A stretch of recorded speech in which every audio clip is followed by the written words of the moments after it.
तुम्ही सगळे असे असले लावा हात लावा. उघडा डोळे पहा नीट सगळीकडे आहे सिटी वैदिक. सिटी वैदिक. आज अशा पद्धतीने 21 दिवसाचा आपला जो महाराष्ट्र दौरा होता, जो काल समाप्त झाला 21 दिवसाचा, तो समाप्त होऊ नये असं सगळ्यांनाच वाटत होतं. जी टीम तिकडे गेली होती फील्डवरती, जे शेतकऱ्यांचा रिस्पॉन्स येत होता. सर तुम्हाला सांगतो, ज्यावेळेस तुम्ही महाराष्ट्र दौऱ्याला गेले त्यावेळेस आमचे कॉल भरपूर कमी झाले होते. जे 1200 कॉल होते ते 1200 कॉल 900 वर आले होते. जे बरेचसे समस्या तिथं हे झाली. त्यानंतर या महाराष्ट्र दौऱ्यामध्ये जे वैदिक बद्दल आपण बोलत होतो, तर वैदिकचे खरे रिझल्ट आपल्याला या टूर मध्ये बघायला मिळाले सगळ्यांना. आणि जी काय वैदिकची पॉवर आहे ती आपण याच्यात बघितली, बरोबर की नाही. आपले जे सगळे सरदार आहे, संताजी जाणारे, त्यांनी कसा कळस कापून आणला होता औरंगजेबाचा, तसंच आपली जी टीम आहे यांनी केमिकलचा कळस कापून आणला या टूर मध्ये.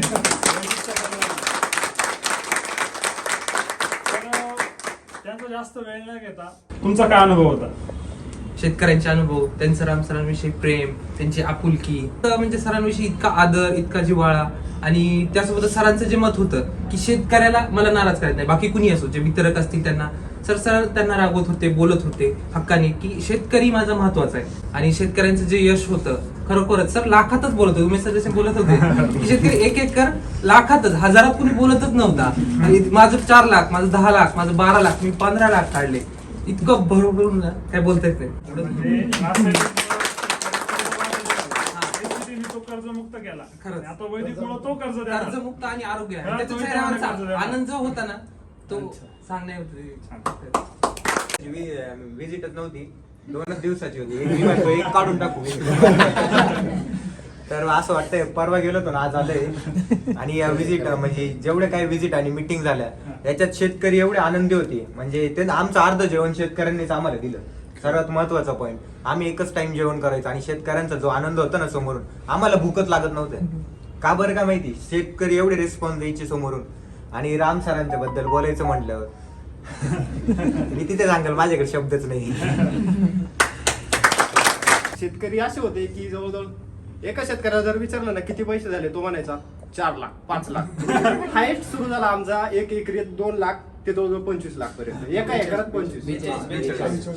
असा म्हणजे जवळजवळ आम्ही 20 ते 22 म्हणजे नाही असे चर्चा सत्रात बोलणारे 20 ते 22 शेतकरी असतील. आणि फील्ड व्हिजिटला जवळजवळ 100-1 शेतकरी असे पहिले की हजारात बोलतच नव्हता शेतकरी. काही झालं का लाख 4-4.5 तासाची मीटिंग चालायची, एक पण शेतकरी उठत नव्हता. म्हणजे खूप चांगला अनुभव. भरपूर सारे अनुभव आलेत. जसं आपलं SCT वैदिकचं ब्रीदवाक्य आहे, सर्वे भवन्तु सुखिनः सर्वे सन्तु निरामया. आज जेवढ्या शेतकऱ्यांना आम्ही भेटलो, चर्चासत्रामध्ये असू द्या नाहीतर फील्डवरती असू द्या, सगळे एवढे आनंदी होते ना की ते पूर्ण झालं. जेवढं सरांनी इथं SCT वैदिकच्या लॉन्चिंगच्या वेळेस बोलले होते ना, त्यातला एक एक शब्द 100% खरा ठरला. सरांबरोबरचा हा सहवास उल्लेखनीय होता, म्हणजे त्याला कम्पॅरिझनच नाहीये कोणतं.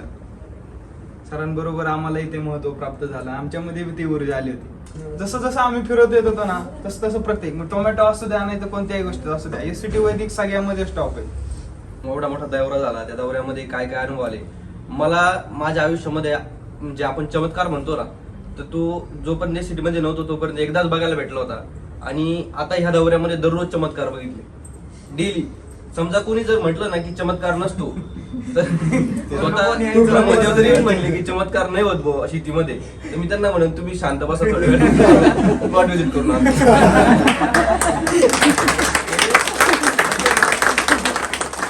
खतरनाक. आणि दररोज चमत्कार. आणि हे जे सरांनी जे सांगितलं ना की आपण म्हणतो बघा, पूर्वीच्या काळची माणसं म्हणायचे की एका ठिकाणी पाप वाढलं किंवा समस्या यायला लागल्या तर एक कुणीतरी अवताराचा जन्म होतो, आणि ते अवतार म्हणजे राम सर.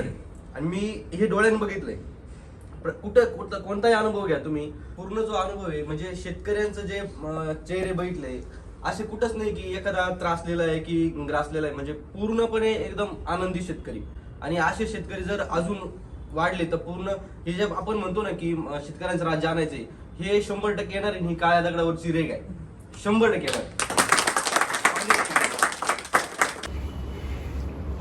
टूरला जाण्यापूर्वी असं मनामध्ये एक असं डायलेमा होता, सुविधा की आपण तर PPT सगळ्यांना वाटून दिली. सगळ्यांना वाटून दिली शुक्रवार, कारण ते सगळी एकच PPT घेऊन राहिली. तीच PPT घेऊन तेच तोंड घेऊन जायचं पुढे. म्हणजे महिनाभर टूर जे पुढे गेला त्याचं प्रमुख कारण काय होतं, हे होतं का बुवा ते टूर घेऊन जायचे आपल्याला पुढे. म्हणजे तुम्ही असं म्हणतो की नाही आपण की आपल्याला जे घेऊन जायचं समोर त्याचं काय पाहिजे, जिस जगह जागा सवेरे उस जगह से कुछ बन के सो तर आपण जे आता पण दिलं तेच घेऊन जायचं का पण काहीतरी नवीन समथिंग मोर. हे दिल मांगे आता काय न्यायचं बुवा. मग ज्यावेळेस जायचं त्यावेळेस डॉक्टरमध्ये 15 दिवस चर्चा चालू, काय करायचं, यांना PPT बनवायला लावली, पण तरी समाधान नाही होतं ना थोडं असं बुवा.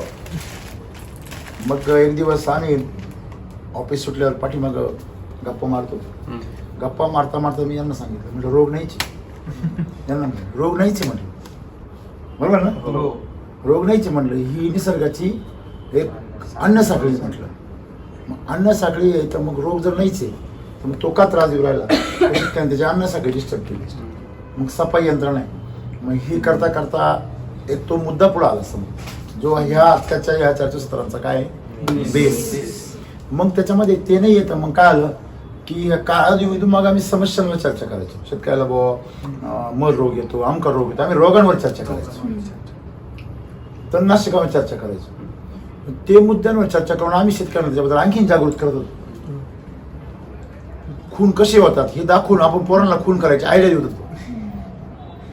हा, खून कसे होतात, रेप कसे होतात, दरोडे कसे टाकतात, मग हे दाखवून म्हणजे ह्या सगळ्या गोष्टींमुळे आपण विकृतीत पसरत होतो. आणखी आपली एनर्जी लावतो. मग फोकस कुठे करायला पाहिजे, मग फोकस कुठे करायचा, जिकडे त्यांना न्यायचं आहे तिकडे फोकस करायचं. मग त्या 5 समस्या त्यालाच सापडल्या. आधी रस्त्याने जाताना एक समस्या सापडली. आमची PPT शेवटच्या दिवसापर्यंत अपडेट होत होती. आणि आता जी PPT तयार झाली ना एवढी खतरनाक आहे की वैदिकमध्ये येऊन शेतकरी फेल का होतात त्याचं बी उत्तर आम्हाला निम्म्या रस्त्यानंतर थोडं सापडलं. हा, पाणी म्हणजे ते आग याच्यावरून समजलं. अनेक डायलॉग समोर आले, अनेक गोष्टी समोर आल्या. मग सुरुवात करताना इथं PPT बनवली. PPT घेऊन पहिली ट्रायल आम्ही कुठे घेतली, इथं जोगडे टीम ती ट्रायल घेतली. तेव्हा लक्षात आलं की या PPT मध्ये काय काय पाहिजे, कसं पाहिजे. मग PPT होते कितीतरी मात्र 90 का काहीतरी स्लाइडची 107 स्लाइड झाली. आणि मग आम्ही हळूहळू त्याच्यामध्ये एक्सेस होतं ते स्किप करायला सुरुवात केली. मग काय काय हवं आहे, काय काय नको आहे, असं करत करत आम्ही PPT सुरू केली. पहिला दिवस रवरीमध्ये याच्यामध्ये होतो आम्ही, बाबळेश्वरच्या पायरन्समध्ये. फायनान्समध्ये म्हणजे डायरेक्ट तिथे सगळे शास्त्रज्ञ वगैरे ते सगळे मोठमोठे लोक सगळे, आणि तिथे सगळे गव्हर्नमेंटचं आहे ते सगळं. शेतकऱ्यांना शेती कशी करायची याचं मार्गदर्शन, प्रयोगशाळा वगैरे सगळं, माती पाणी परीक्षण. त्याच्या अगोदर आमची व्हिजिट होती शेतकऱ्यांकडे. ते शेतकरी म्हणजे त्यांना NRC म्हणजे national research centre of Solapur डाळिंबाचं, त्यांच्याकडनं त्यांना बक्षीस भेटलं होतं. सह्याद्रीवर त्यांचं मुलाखत आलेली डाळिंबामध्ये. खूप गाजलेले शेतकरी त्या भागातले. त्या शेतकऱ्यांच्या बागा बघायला मोठमोठे अधिकारी आलेले, आणि त्या शेतकऱ्यांची पहिली व्हिजिट होती. मग तिथं व्हिजिट बघितली, त्यांच्याबरोबर एवढा सुंदर गप्पा झाल्या. मग ते पान मोठं का फळ मोठं व्हिडिओ आहे. पाणी बघा इथं तोडलं मी, इथून तोडलं ना सर. याचे पाणी एवढं आहे, याचा घड केवढा आहे पहा, घड केवढा आहे त्या पाना एवढाच. याचं पान केवढं आहे, एवढं मोठं, याचा घड पा केवढं, म्हणजे जेवढी मोठं पान तेवढं मोठं. त्यांच्याकडे शूट झाला. म्हणजे त्यांची द्राक्षाची बाग, मग त्यांचे अनुभव, मग त्यांचे सगळे साडू बिडू सगळे आलेले, त्यांची व्याई आलेली तिथं, त्या सगळ्यांबरोबर त्या गप्पा. त्यांची व्याई म्हणे, साहेब आमचे कांदे एकदम खतरनाक आहे म्हणे, तुमच्या यशाचीमुळं तुम्ही देवासारखी भेटली, खूप इच्छा होती भेटायची, आम्हाला तिथून सुरुवात झाली. तुम्ही एवढे पण हात जोडून मला काही कळलं आमच्यासाठी तर तुम्ही देवच आहे ना. आम्ही जसे गुरुला मानतो ना, तसं शेतीतले गुरु आहे ना तुम्ही. काय शेती जे चालली ना आमची माती म्हणजे खराब होत, तर तीच आज तुम्ही वाचून नाही. घरी गेलो, त्यांनी सत्कार केला, ते सगळे सांगितलं आमचे महाराज असे करतायत, तुमचं काम बघून आम्ही महाराजांतर आम्ही तुम्हालाच वंदन करतो वगैरे वगैरे.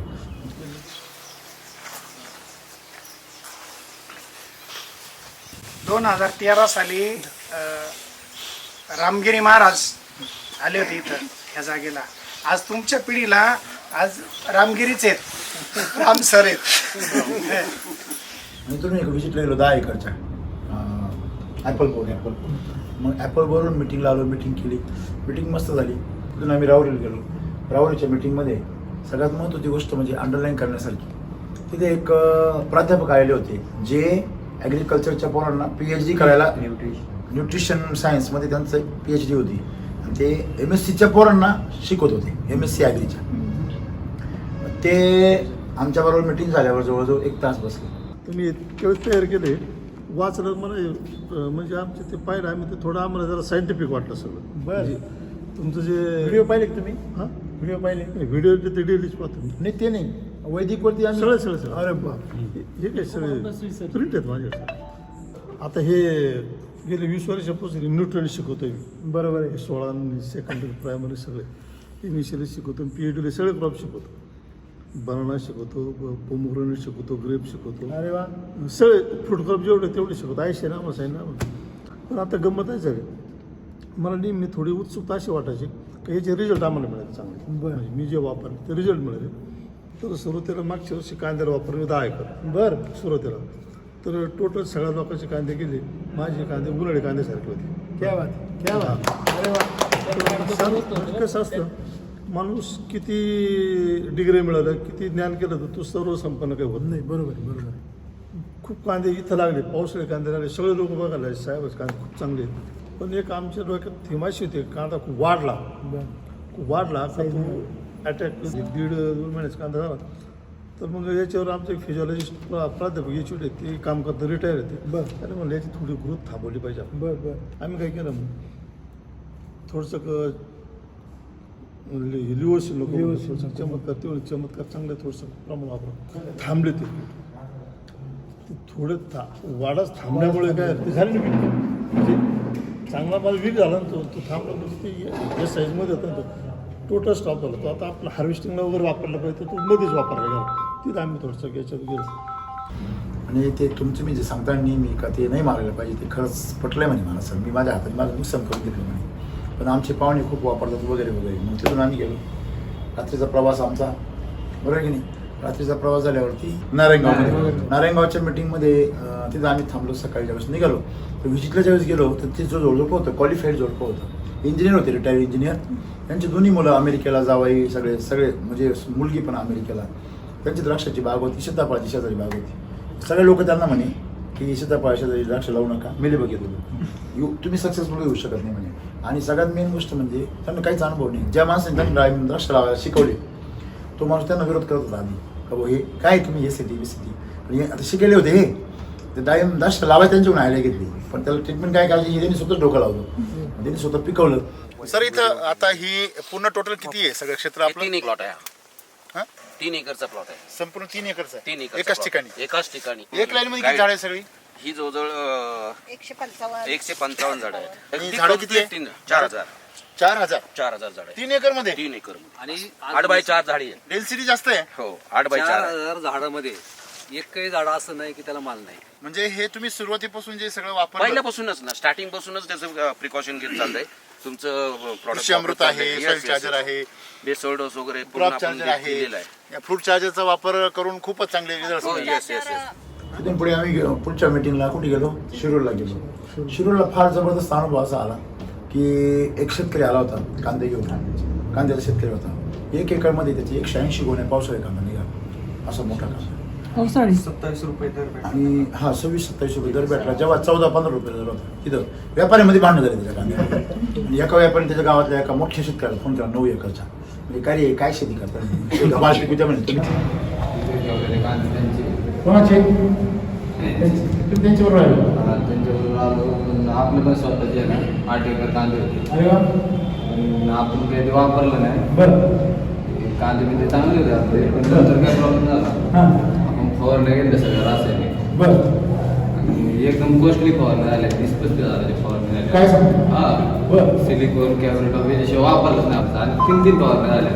बरं. आणि आता प्रॉब्लेम काय आलाय की त्यांच्या कांद्यात आहे ना 2-3% असं सण नाही असं आपण म्हणत नाही, पण आमच्या जे 40% सण आहे कांद्यात. पण त्यांचं वाटलं व्यवस्थित आणि अंतर फक्त एवढंच आहे की दोघांच्या वावराच्या मध्ये 100 मीटरचं अंतर असतं. मी तुम्हाला शॉक बसले काय म्हणाले ते आणि कांद्याला तो कलर पण आहे. आमचे तिथे टोटल सगळ्यांचे कांदे आहे ना, आमचे जाते सगळे 16च्या आतमध्ये. आणि एवढाच एक माणूस आहे की त्याचे कांदे 26 रुपयाने गेले. 26 रुपयाने आताच्या मार्केटला 26 रुपये किलो. बाकी कोणाच नाही गेले. तिथं आमच्या तिथं कोणाचेच नाही. मार्केटला तेवढं नाही नाही. त्यांची गेली. आणि विशेष म्हणजे कांदे पण चांगले निघाले. आपण एवढे लावून आपण एवढा खर्च करून आपल्याला तेवढा काय रिझल्ट भेटला. माझा 40% कांदा जागेवर सडला म्हणे. यांचा 3-4% सुद्धा नाही सडला म्हणे. श्रीगोंद्यामध्ये अंगेवाडीला मिटिंग झाली. ती मिटिंग संपली. तिथून आम्ही ते कांदे दाखवत गेलो त्यांचे. ते कांदे आम्ही लोकांना दाखवायचो. कोणाचे? त्या शेतकऱ्याचे. ते शिरोळ त्याला विचारतो, हा हे कांदे त्यांनी आणले होते कांदे बरोबर. हे कांदे कधीचे वाटतात तुम्हाला? सगळे म्हणायचे उन्हाळी कांदे. त्यांनी म्हणलं उन्हाळी कांदे तर मग आता पण तसं टिकला. बरं आता पण टिकला तर मग बेस्ट की नाही? पात हिरवी दाखवली का? मी एका कांदी वाढली होती, एका हिरवी होती. हिरवी दाखवली का? अशी डोळे मोठे म्हणजे हा पावसाळी कांदा म्हणजे आमच्याकडे पिकलेच नाही. मित्रांनो, व्याख्या आमच्या जीवनाच्या बदलत चालल्या. आम्ही निसर्गापासून कुठे चाललो? दूर चाललो. मला सांगा, असा उन्हाळी कांदा तरी राहतो का? पावसाळी कांदा कधी त्याची तुटी वाढते का? एवढी शायनिंग, एवढी मुळी, आणि त्याचे कधी पात इथं कधी त्याची पात वाढते का? मानीमध्ये कधी मिळतो का पात त्याची? एक्सपोर्ट केला एक्सपोर्ट कांदा. आम्ही गेलो सासवडला गेलो. असं काही पॉली हाऊसमध्ये गेलो. पॉली हाऊसमध्ये 10 पॉली हाऊस होते त्यांची. तर सगळे शेतकरी अक्षरशः एक शेतकरी रडले माझ्या समजेत आमचे. म्हणजे डायरेक्ट विजिट मी रडले. म्हणजे साहेब पैसे होतात आमचे पण खर्च महाग होतो म्हणे. 20 लाख जर झाले तर 15 लाख खर्च होतो म्हणे. आणि आम्ही लोकांना सांगता येत नाही म्हणे. पण आमच्या आकडे लोक ऐकत म्हणे.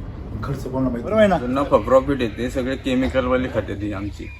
बाकी काही नाही त्याच्यात. बाकी काहीच नाही. 25-30 हजार रुपये त्यांना द्यायचे आम्हाला. हे औषधं ते आम्ही कन्सल्ट देतो. 15 दिवस 20 दिवस शेड्यूल करून देतो आम्हाला. आम्ही नुसतं दिसात फवारे मारतो. म्हणजे इथून मागची परिस्थिती काय, आम्ही 2013 पासून पॉलिहाऊस करतोय. मी पण तेच करत होतो. आता हे जस्ट आम्हाला टेक्नॉलॉजी माहिती वाढली त्यामुळे आम्ही थोडं ह्या क्षेत्रामध्ये वळालोय. बाकी याच्यात म्हणजे असं नाही की वाईट वाटतं. म्हणजे अक्षरशः रडू येतं कधी कधी. कर्ज पण फेटत नाही अशी परिस्थिती झालेली आहे. म्हणजे हे काय सोपी गोष्ट नाही. हे कर्ज करून करावं लागतं. बँकेतून कर्ज घ्यावं लागतं. त्यांचे बँकेचे बघावं लागतं. ह्यांचं त्याचं सगळ्याचं बघावं लागतंय. आणि खेळातून आपल्याला बाहेर निघायचे बाहेर. हे केमिकलचं चक्र आहे ना, यातून आपल्याला बाहेर. नुसता बेल बनवायचा म्हटलं ना लागवडीला तरी 8 लाख रुपये खर्च. 10 गुंठ्याला नुसता बेल बनवायला लागवडी सहित. तर त्यांनी एक किस्सा सांगितला म्हणजे सर तुमचं टेक्नॉलॉजी वापरून आम्ही ना त्याच बेलवर परत दुसरी लागवड केली आणि सक्सेसफुल झाली म्हणे. बेड बनवायचा खर्च कमी झाला. परत बेसल डोस टाकायचा खर्च कमी झाला. सगळं वाचलं. शेणखत टाकायचा खर्च कमी झाला. मग ते लोक तुम्हाला म्हणते त्या पॉली हाऊस मी जर केमिकल वापरलं नाही तर काहीच येणार नाही. नाही नाही अहो आम्हाला सांगणाऱ्यांनी नाही ना हा आता ते आम्ही वही दाखवले ना तुम्हाला हा तर ते काय काय लिहिलंय ते तर नाही पण दिवसाडचं शेड्यूल असतं दिवसाडला ही फवारणी झाली पाहिजे दिवसाडला ती झाली पाहिजे मग आता काय काम राहिले का आता काय काम राहिले सांगा नाही ना हा ह्याच्यामध्ये जास्त कामच नाही बाकीचं करतंय किती दिवसातून काम येतं याला तेव्हा किती काम होतं त्यावेळेस कामं लय होती खूप होती कामं हा सारखं माणूस त्यामध्ये बसून होतो आम्ही फक्त ते प्लांट आहे ना हे जुनं प्लांट उपटले हा डिसोल्डो म्हणजे काहीच केलं नाही काहीच बाकी नाही काय केलं. ऑलरेडी तेच पहिल्यापासून आहे सांगत तेच. होतो मी. पॉली हाऊस वाल्यांना सांगा नाही मग ते म्हणतील "नाही, शक्यच नाही शक्यच नाही हा मागच्या बुरशा मागचे सगळे केमिकल हो. आणि त्यांनी जमीन कशी असल आणि काय झालं असल आज हा? तिकडचे फक्त प्लांट उपटले त्याच्यात डिसोल्डोस भरलं प्लांटेशन फक्त प्लांट उपटले आणि काहीच दिलं नाही तरी पण प्रॉडक्ट 5-6 लाख रुपये वाचले म्हणे आमचे आणि ज्या बागा त्यांचे 4 वर्षानंतर काढून टाकलं त्या बागा परत फुटल्या सगळ्या त्यांना खूप आनंद झाला तिथली सगळी व्हिजिट झाली सासवडची मिटिंग झाली सासवडची मिटिंगमध्ये त्यामध्ये एक किस्सा असा भेटला बघायला त्यांनी सांगितलं बरोबर तर एक फॅमिली आली ती पुण्यावरून तर त्यांनी टेरेस गार्डन करायला सुरुवात केली आपली एसली भाऊ त्या मॅडमनी आणि त्यांनी मुलाला शेती म्हणजे त्यांना आता शेती करायला इंटर त्यांनी शेती घेणार ती आता टेरेस गार्डन मध्ये त्यांना एवढं सक्सेस मिळालं ना 2-4 कुंड्यांमध्ये ते म्हणजे आता आम्ही शेती घेऊन शेती करणार नाही त्यांची सगळी फॅमिली होती त्यांची. सगळी पोट मुलाला मुलगा पण घेऊन आले. सून म्हणजे सगळे होते त्याच्यामध्ये मिटिंगला काय काय पिकवलं तुम्ही वरती पिकवलं मी कारलं दोडका टोमॅटो भेंडी काय फरक वाटला बाजारामध्ये खूप छान ताजेपणा कीड अजिबात नाही एक सुद्धा भेंडी किडकी निघाली नाही आतापर्यंत एक सुद्धा किडकी नाही कधीपासून करता 1.5 वर्ष नाही ह्यांचं- 3-4 महिने महिने. अच्छा नाही त्याच्यापूर्वी तुम्ही करत होते आधी आपलं नॉर्मल जे आलं तर आलं नाही तर नाही काय फरक पडला नाही, खूप फरक पडला म्हणजे मी आता टोमॅटो जेव्हा 100 रुपये किलो होते ना मी 3 महिने टोमॅटो आणलंच नाही बाजारात विकत गाडीवरचा टोमॅटो विकत घ्यायची इच्छा झाली नाही मला आपल्या टोमॅटोची टेस्ट कशी असते मस्त एकदम आणि गाभा एकदम अगदी ऍपल जसा आतमध्ये गर असतो तसाच अगदी टोमॅटो माझी छोटी मुलगी आहे आता 14 वर्ष तिला जास्त इंटरेस्ट आहे 14 वर्ष? हो ती कशी सगळं ते त्याच्यानंतर तिथून पुढे मिटिंग आपली वाई. वाईला झाली वाईला गेल्यावरती तिथले नगरसेवक होते त्या नगरसेवक स्ट्रॉबेरी त्या स्ट्रॉबेरीमध्ये ते जे नगरसेवक होते त्यांची अख्खी फॅमिली सांगत होती म्हणे साहेब आम्ही आतापर्यंत 5 एकरमध्ये कित्येक वेळा स्ट्रॉबेरी एकदा पण नाही खाल्ली त्यांनी आम्हाला ते खाली पडले डाग दाखवले फरच्यांवर तुम्ही सर केमिकलचे असे डाग पडायचे म्हणे खाली ते डाग जाते नाही म्हणे सर कशाने बघा त्यांनी सगळे डाग दाखवले आम्हाला तर तिथून आम्ही त्यांनी खूप त्यांच्या चेहऱ्यावर खूप आनंद 10 वर्ष झाले स्ट्रॉबेरी करतोय बर पण ह्या वर्षीचा रिझल्ट खूप म्हणजे खूप छान आहे क्वालिटी हो अशी खावीशी वाटते हो ओके. तुम्ही खाल्ल्या का हो खाल्ली मी आजच खाल्ली हा? मला आज सर खाल्ले. सर सांगत होते की हा. आम्ही स्ट्रॉबेरी भरपूर म्हणजे काही एकरमध्ये करतो स्ट्रॉबेरी किती असायची तुम्हाला दाखवतो का त्याचे डाग दिसतात ना हा हे का हे सगळे तेच होतं स्ट्रॉबेरीचे डाग आहेत ते ह्याच्या केमिकलमुळे जे डाग होतो बापरे 5 एकर असायचे आमची 5 एकरवर एवढा ढीग असतो इथून आणि तिथून एवढा पूर्ण तिथपर्यंत. गुडघ्या एवढा आणि इकडं 50 बायका इकडं 50 अशा पॅकिंग हे केमिकलचे डाग आहे हा, chemical. स्ट्रॉबेरीचं केमिकल असं आणि ते म्हणजे ह्यानं काय? जाणार ऍसिड Acid नसून दोन न जाणार कशाने जात? कशी जाखणी जातच नाही ते कसं. स्ट्रॉबेरीचं म्हणजे काय जास्त पिकली ना म्हणजे पाणी सोडलं ते पाणी सोडलेलं पण ते केमिकल मुळे तेवढं निघालो कुलकर्णी सरांच्या घरी आलो तिथं जेवण बिवण त्यांनी मस्त रात्रीची मस्त सोय ती तुम्ही पाहिलं व्हिडिओ मध्ये त्यांच्या आईनीच ती पूजा केली होती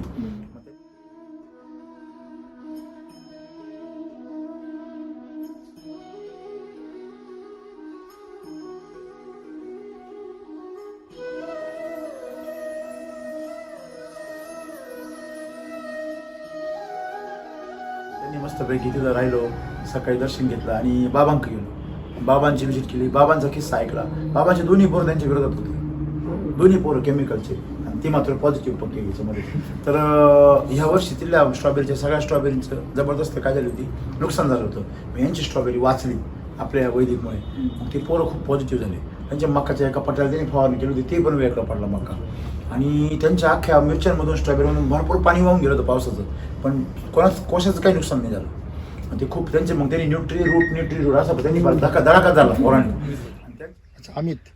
अमित सर मी असं ऐकलंय की सुरुवातीला तुम्ही रासायनिक करत होते हो तुम्हाला रासायनिक पूर्ण विरोध होता तुमचा हो रासायनिकचं काय होतं पहिल्यांदा आम्हाला विश्वासच नव्हता ना बाबा काय बरेच प्रोडक्ट आले ना आपले ह्याचे कंपन्या खूप आल्या. भरपूर आल्या आम्ही वापरले पण काही रिझल्टच भेटले नाही जसं आम्ही आता ते वैदिकचं वापरायला लागलो हा. वैदिक प्रमाणे आम्हाला रिझल्ट चांगले भेटायला लागले मग आता आम्ही वापरायला लागलो. आम्ही आता काय करतोय जास्त करून आम्ही वैदिकच ओढलो जास्त. तेव्हा तुमचे हे सोडलं कुठलं हा. वैदिकचं लिप चार्जर हा, म्हणा हा. Root charger. बर. पण आम्ही बघितलं म्हणजे रूट चार्जर सोडून बघू म्हणलं काय बर, बर, होतं. बर. रूट चार्जर सोडलं हा. तर बघितलं आम्ही म्हणलं 2-4 दिवसानंतर बघावं म्हणलं खाली उकरून तर बघा मुळ्या सुटल्या का नाही.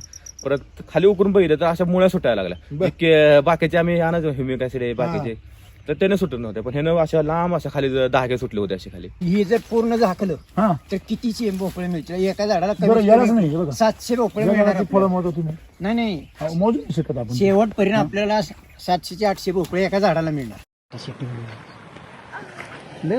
शेटिंग कुठे त्याला काय आता ही जर सगळं लोंबायला लागलं केवढं दिसली हा? किती शेटिंग आहे त्याच्यावर लव बाकी असली जबरदस्त कसली लव आहे त्याला बघा ना. आनंद वाटतोय हाताला पण बरं काय हा वेलवेट सारखं असं स्पंजिंग होते तसं हा? एवढे सेटिंग कधीच नाही नाही. आणि डॅमेज नाही विषय एखादं एक पण नाही, एक पण कुठे पिवळा पडला नाही, कुठे काय नाही. इतकी किती मोकळे अख्ख्या बागेत तसंच आहे. हा तिकडे तर भयान सेटिंग झालं मी त्या बाजूला झालं. हे पाणी याच्यातून वाहून जातं वरचं सगळं पाणी खाली येतं. हा वरती समोर दिसतं बघा ते नळवंडी झाली बघा ते नळवंडी पाणी झाली, वाहलं. चल. तिकडे पाईपच्या वर पण ते बांध फुटलाय बघा तिथे म्हणजे सगळं पाणी आलं होतं. हा पाणी पूर्ण पाणी भरलंच होतं. अच्छा. आणि याला सेटिंग तर जबरदस्त आहे फुल पाणी आलेलं आहे अख्ख्या स्ट्रॉबेरी मध्ये. भाऊ बी करतो ना केमिकलवर हा. त्याची 2 एकर स्ट्रॉबेरी बस्ट झाली पूर्ण म्हणजे तुमचं काय म्हणणं आहे तिकडे जो काळोखी आहे खटकी आहे इथं खटकी आहे बघा समोर बारीक बारीक काड्या आहेत इथून इकडं माझ्या इकडं आणि माझ्यापासून इकडं एवढं जाड काड्या आहे. काय कारण बोल किती मोठा फरक आहे त्याला लिप चार्ज आणि हिल चार्ज फवारलं लिप आणि हेल्थ चार्ज. मग त्याच्यानंतर बाबांची ती सगळं बाबांना म्हटलं बाबा हे काय चाललंय तुम्ही नाही मी तुमची नाही म्हणे मी ज्ञानाची पूजा करतो शरीराची नाही करत म्हणजे ज्ञानाची पूजा आहे माझी नाही. हे बघ मला पडत नाही ते नाही तू माणसाला काय किंमत आहे ज्ञानाला किंमत आहे माऊली गेली पण त्याचं ज्ञान अजून आहे तसं तुमच्या बागारी सुद्धा ज्ञान राहणारच आहे. अरे बापरे. तिथून आम्ही निघालो मिटिंग झाली मिटिंग जबरदस्त खतरनाक झाली. तिथून आम्ही गेलो आदरकीमध्ये खूप सारे अनुभव आले. एक शेतकऱ्याने किस्सा सांगितला त्यांनी सांगितलं ज्यांनी NMK गोल्ड व्हरायटी डेव्हलप केली नवनाथ कसपट ते स्वतः चकित झाले म्हणजे त्यांनी एवढे सेटिंग कसं झालं म्हणजे 250 सेटिंग एका सीताफळ 40 किलो माल एका झाडावर अशक्य प्राय म्हणजे 10-20 किलो निघाला म्हणजे लय मोठी गोष्ट आहे. असे 15 किलो निघाल ते लोक खुश होते. 70-80 फळं निघतात. साईज लय जबरदस्त निघाली. साईज होत नाही त्यावर. एक हिरोईन हा राहुल रॉय आशिक मधला तो हिरो विजिटला आला त्याची बाग बघायला त्यांनी व्हिडिओ दाखवला मला तो सगळा ते कॅनॉपी बिनॉपी एकदम खतरनाक. तर हे झाल्यानंतर पुढे त्यांनी सांगितलं सर म्हणे शेतकऱ्याचा मुलगा आहे आपण सीताफळाला यूज केलेला आहे पहिला म्हणजे आमचे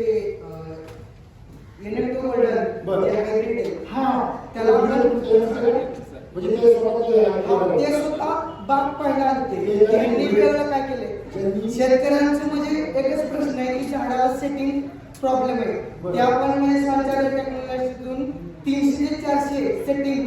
तिथं आम्ही मस्तपैकी मिल्क चार्जरचं दूध खाल्लं पहिल्यांदा मिल्क चार्जरचे अनुभव ऐकले आणि तिथून मस्त जेवण करून आम्ही पुढच्या प्रवासात निघालो. दहीवडीला गेल्यावरती दहीवडीला मग सकाळी आम्ही व्हिजिट केल्या. दहीवडीच्या व्हिजिटमध्ये आपण द्राक्षाच्या व्हिजिटला गेलो होतो. तरुण मुलं होते पॉली हाऊसचे ते शेडनेट केलं होतं वरून. CPP एक पण मारला एकदा पण मारला ना एकदा पण नाही CPP. काय सांगता द्राक्ष पहा आमच्याकडे CPP म्हणजे नॉर्मल गोष्ट आहे. नाशिकला नाही मारला म्हणजे दूध पिताना पोरगं तसं ते CPP पाहिजे एखादा पोषणाचा फवारा मला CPPचा आणि ती डायमरचा एक अनुभव आला की आपण जास्त जर फुगवाय बसलो नाही तर सनबर्न उकड्या असं बरंच प्रमाण वाढते. तुम्हाला पहिल्या वर्षी कळलं लोकांना 10 वर्ष कळेल नाही. आणि त्या विजिट केल्या आणि एक शेतकरी होता डाळिंबाचा तो नाही का एक टोकरी घेऊन चालला होता असं आम्ही विजिटला गेलो एक टोकरी घेऊन चाललो खताची काय घेऊन चाललोय म्हणे सर खायला घेऊन चाललोय म्हणे कशाला म्हणे वांग्याला घेऊन चाललोय.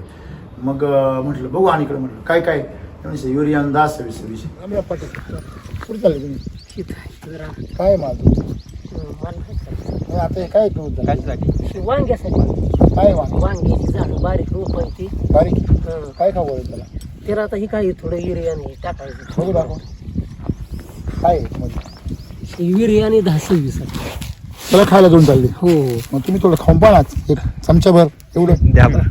तुम्ही खा एवढं चालतंय. खाते काय का बरं? युरिया ही आहे ते मग तुम्ही वांगे नाही खाणार का? वांगी खाणार मग वांगे कसं काय खाईल? परत मोठे तुम्ही पहा आता तुमची तब्येत पहा. तुझं वय किती आहे? 51च्या आत बरोबर आहे. माझं बी आता 47-48 झालंच. आपल्या दोघांमध्ये किती फरक आहे? हां सर आता आपण दोघं पहा, आपल्या दोघं मी फरक आहे की नाही, आहे की नाही? आता मी कोट काढला झाला, कोट काढलं आपण दोघं सारखे झालो कोणी शेतकरी. मी पण शेतकरीच माहिती आहे तुम्हाला. पण तुम्हाला वाटतं काय कोट घातल्यावर शेतकरी काय असतं? हे विष आहे. हे काय आहे? विष. तुमच्या चेहऱ्यावरती सगळं दिसतंय सगळं. हे खाऊन खाऊन आणि हे खाऊ घालून आपण हे लोकांना विकतो. त्याला आरोग्य मिळतं का?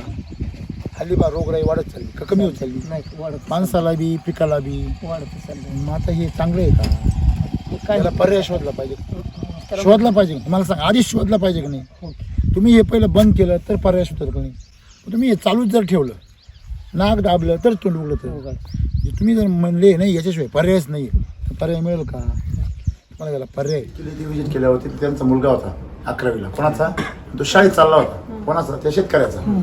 त्याला म्हटलं तुमचा पोरगा आणि त्यांचा पोरगा त्यांची बायको त्यांना विरोध करायची घरामध्ये, केमिकल मारा म्हणायची. त्यांनी 2 फवारे केमिकलचे मारायला लावले. कोणाला तू आहे, तुझी तब्येत अशी आहे, मग तुझ्या याच्यामधला शाळेमधला एखादा कमकुवत पोरगा आहे तो तुला घाबरल, पण जो स्ट्रॉंग पोरगा आहे तो दमदाटी करेल का नाही? करेल का नाही? मग त्याच्याबरोबर मारामारी करण्यापेक्षा तुझा स्ट्रॉंग झाला तुझं नाही लागू का? म्हणजे असं आहे. पप्पाला घरून नेऊन किंवा त्याला ते काहीतरी उद्योग करून हे उद्योग करण्यापेक्षा आपण स्वतः काय व्हा बलवान झालं. हां हे महत्त्वाचं आहे. हे आपण आयुष्यामध्ये बघा, दुसऱ्याला नाव ठेवण्यापेक्षा आपण सुधरा. बरोबर आहे की नाही? शेतीपोटी मी 2-3 स्प्रे घेतले. हे बघा तुम्हाला आता मी हा सांगतो, प्रयोग महागाईतला आहे ना, त्यामुळे मी घाबरलो म्हणून मला ती घेण्याची पाळी आली. पण तो प्रयोग तुमच्या अंगलट आला ना. अंगलटच आला उलट. आता काय करा बघा. पिवळी पानं पडली. कोणाला? त्यांना शेतकऱ्यांना. त्या शेतकऱ्यांना. मग ते फवारी मारल्यामुळे ते बाग पिवळा पडला थोडा. तेलाचा बाग होता प्रचंड. मागच्या वर्षी म्हणून वापरता खूप चांगले रिझल्ट आहे.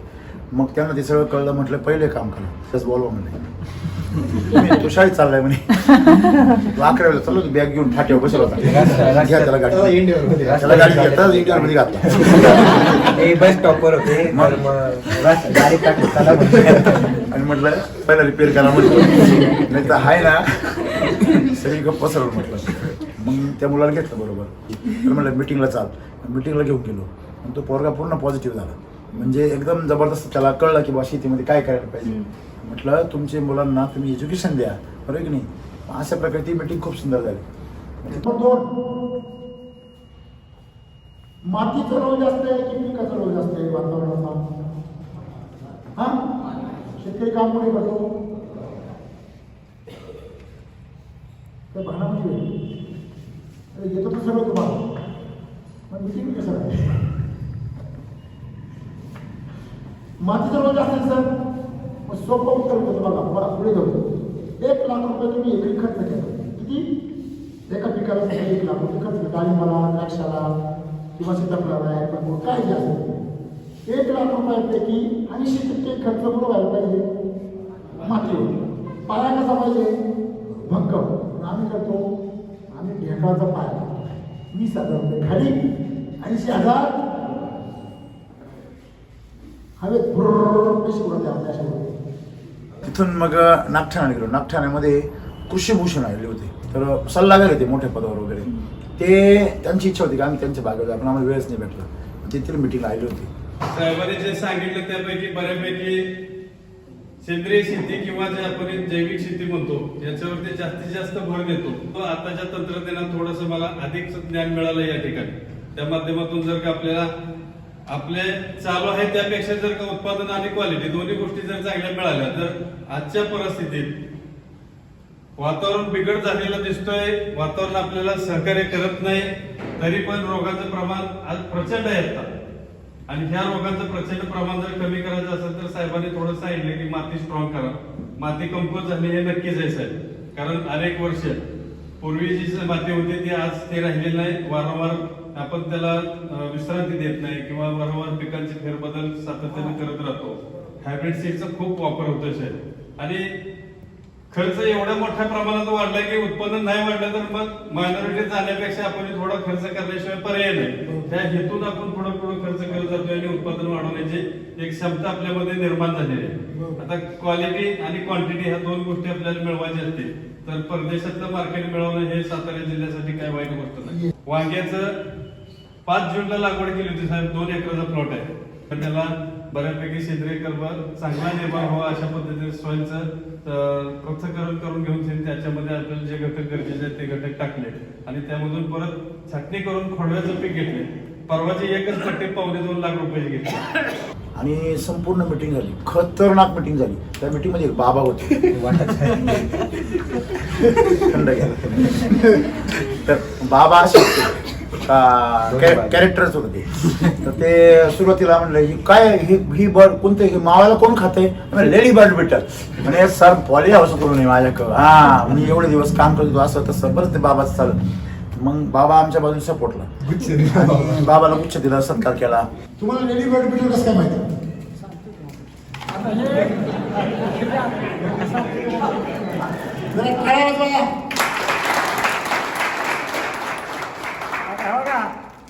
हे माझं पहिलं पॉलियन बी होतं, आम्ही बंद केलं परवडा म्हणून. हे जे फिलर आहे ना सगळा फिलर ह्याला जे मागे हिरवं वापरले कधी बी माझ्या शेतात सगळं उभं आहे. मी साताऱ्यात 2000 रुपयाची पट्टी नेतो रोज साताऱ्यात. आणि निम्मी झाली बाबा फिरला ना. पान मोठं फळ मोठं, पान मोठं फळ मोठं. बाबा उभं राहिला म्हणजे सर थांबा. तुम्ही काय म्हणले? डांगर मोठं पान मोठं, ऍपल बोर मोठं त्याचं पान मोठं, टमाटा मोठा त्याचं पान मोठं. मग वडाचं पान मोठं फळ गावर बाहेर. क्षणभर थांबलो. म्हटलं बाबा वडाचं झाड हे चिरंजीवी म्हटलं. वडाच्या झाडाकडे निसर्गाने वेगळी जबाबदारी दिलेली. वडाचं झाड हे संपूर्ण सृष्टीमध्ये सगळे वनस्पती जरी मेल्या तरी वडाचं झाड जिवंत राहतं म्हटलं. तर चिरंजीव याच्याकरता ठेवलेले की जे प्राणी मात्र आहे, पशु पक्षी प्राणी ते त्याच्या निवाऱ्याला त्याच्या आश्रयाला राहू शकतात आणि म्हणून त्याचं फळ छोटं ठेवलेलं आहे जेणेकरून त्याच्या पानामध्ये स्टोरेज जास्त राहावं आणि त्या झाडाला भविष्य काळामध्ये जास्त दिवस जगता यावं. पाणी आणि अन्न याचं स्टोरेज त्याला ठेवून जगावं लागतं म्हटलं. म्हणून त्याचं फळ निसर्गाने छोटं ठेवलं जेणेकरून फळावर एनर्जी जास्त खर्च होऊ नये आणि म्हणून त्याची जी वाढ आहे त्याची वाढ त्यांनी मर्यादित ठेवली जेणेकरून सगळ्या पक्ष्यांना फळांना सगळ्यांना ते खाता यावं. म्हणजे ही प्रकृतीची रचना आहे म्हटलं. बरं हा उद्या जर दुष्काळ पडला तर सगळीकडे काहीच नाही राहणार ना. मग ते सर्वाइव्ह झालं पाहिजे. कमीत कमी एक जनरेशन तरी टिकली पाहिजे. म्हणून एक पिढी टिकावी म्हणून ते वडाच्या झाडाची ती रचना आहे म्हटलं. तशी बाबांनी नमस्कार केला अख्ख्या नीट टाळ्या वाजवल्या. बाबाची पुढे मग मीटिंग संपल्या. बाबा म्हणे साहेब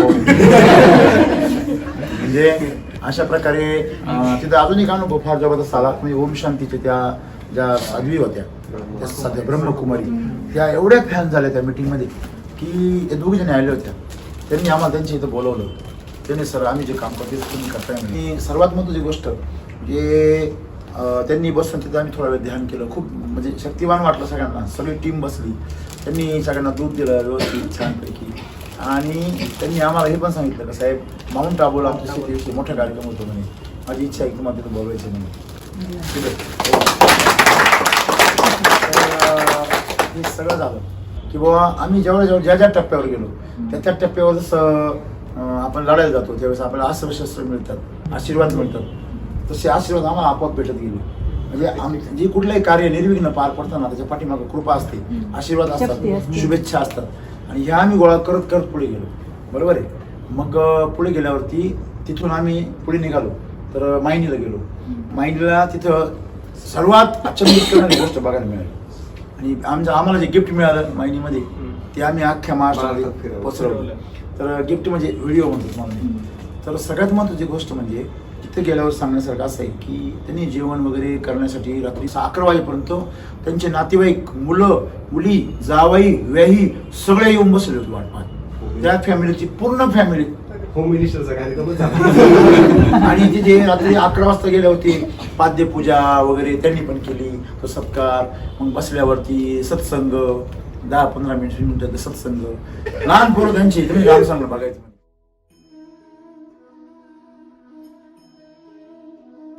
सगळ्यांचे चेहरे पहा, कोणाच्या चेहऱ्यावर झोप नाही, थकवा नाही, आळस नाही. 3 तास वाट पाहिली त्याचा कंटाळा नाही. 9:30 वाजता येणार होते ना, म्हणजे 2 तास वाट पाहिली.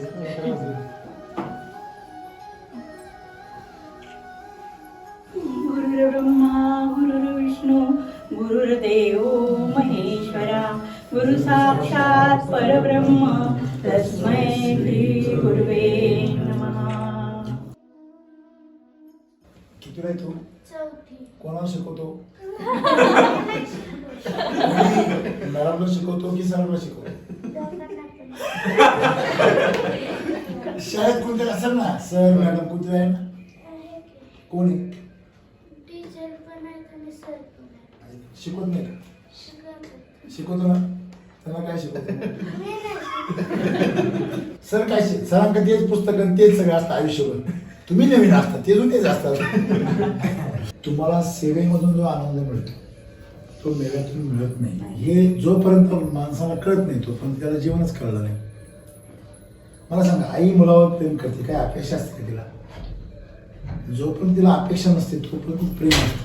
मुलगा मोठं झालं, मग त्यांनी नोकरी करावी, त्यांनी लग्न केल्यावर माझी काळजी घ्यावी, बायकोकडे लक्ष जास्त द्यावं, माझ्याकडे जास्त द्यावं, ह्या ज्या अपेक्षा असतात, या अपेक्षा माणसांना काय करतात, हे दाव्यामध्ये टाकतात. जोपर्यंत अपेक्षा नसते तोपर्यंत खरं प्रेम असतं.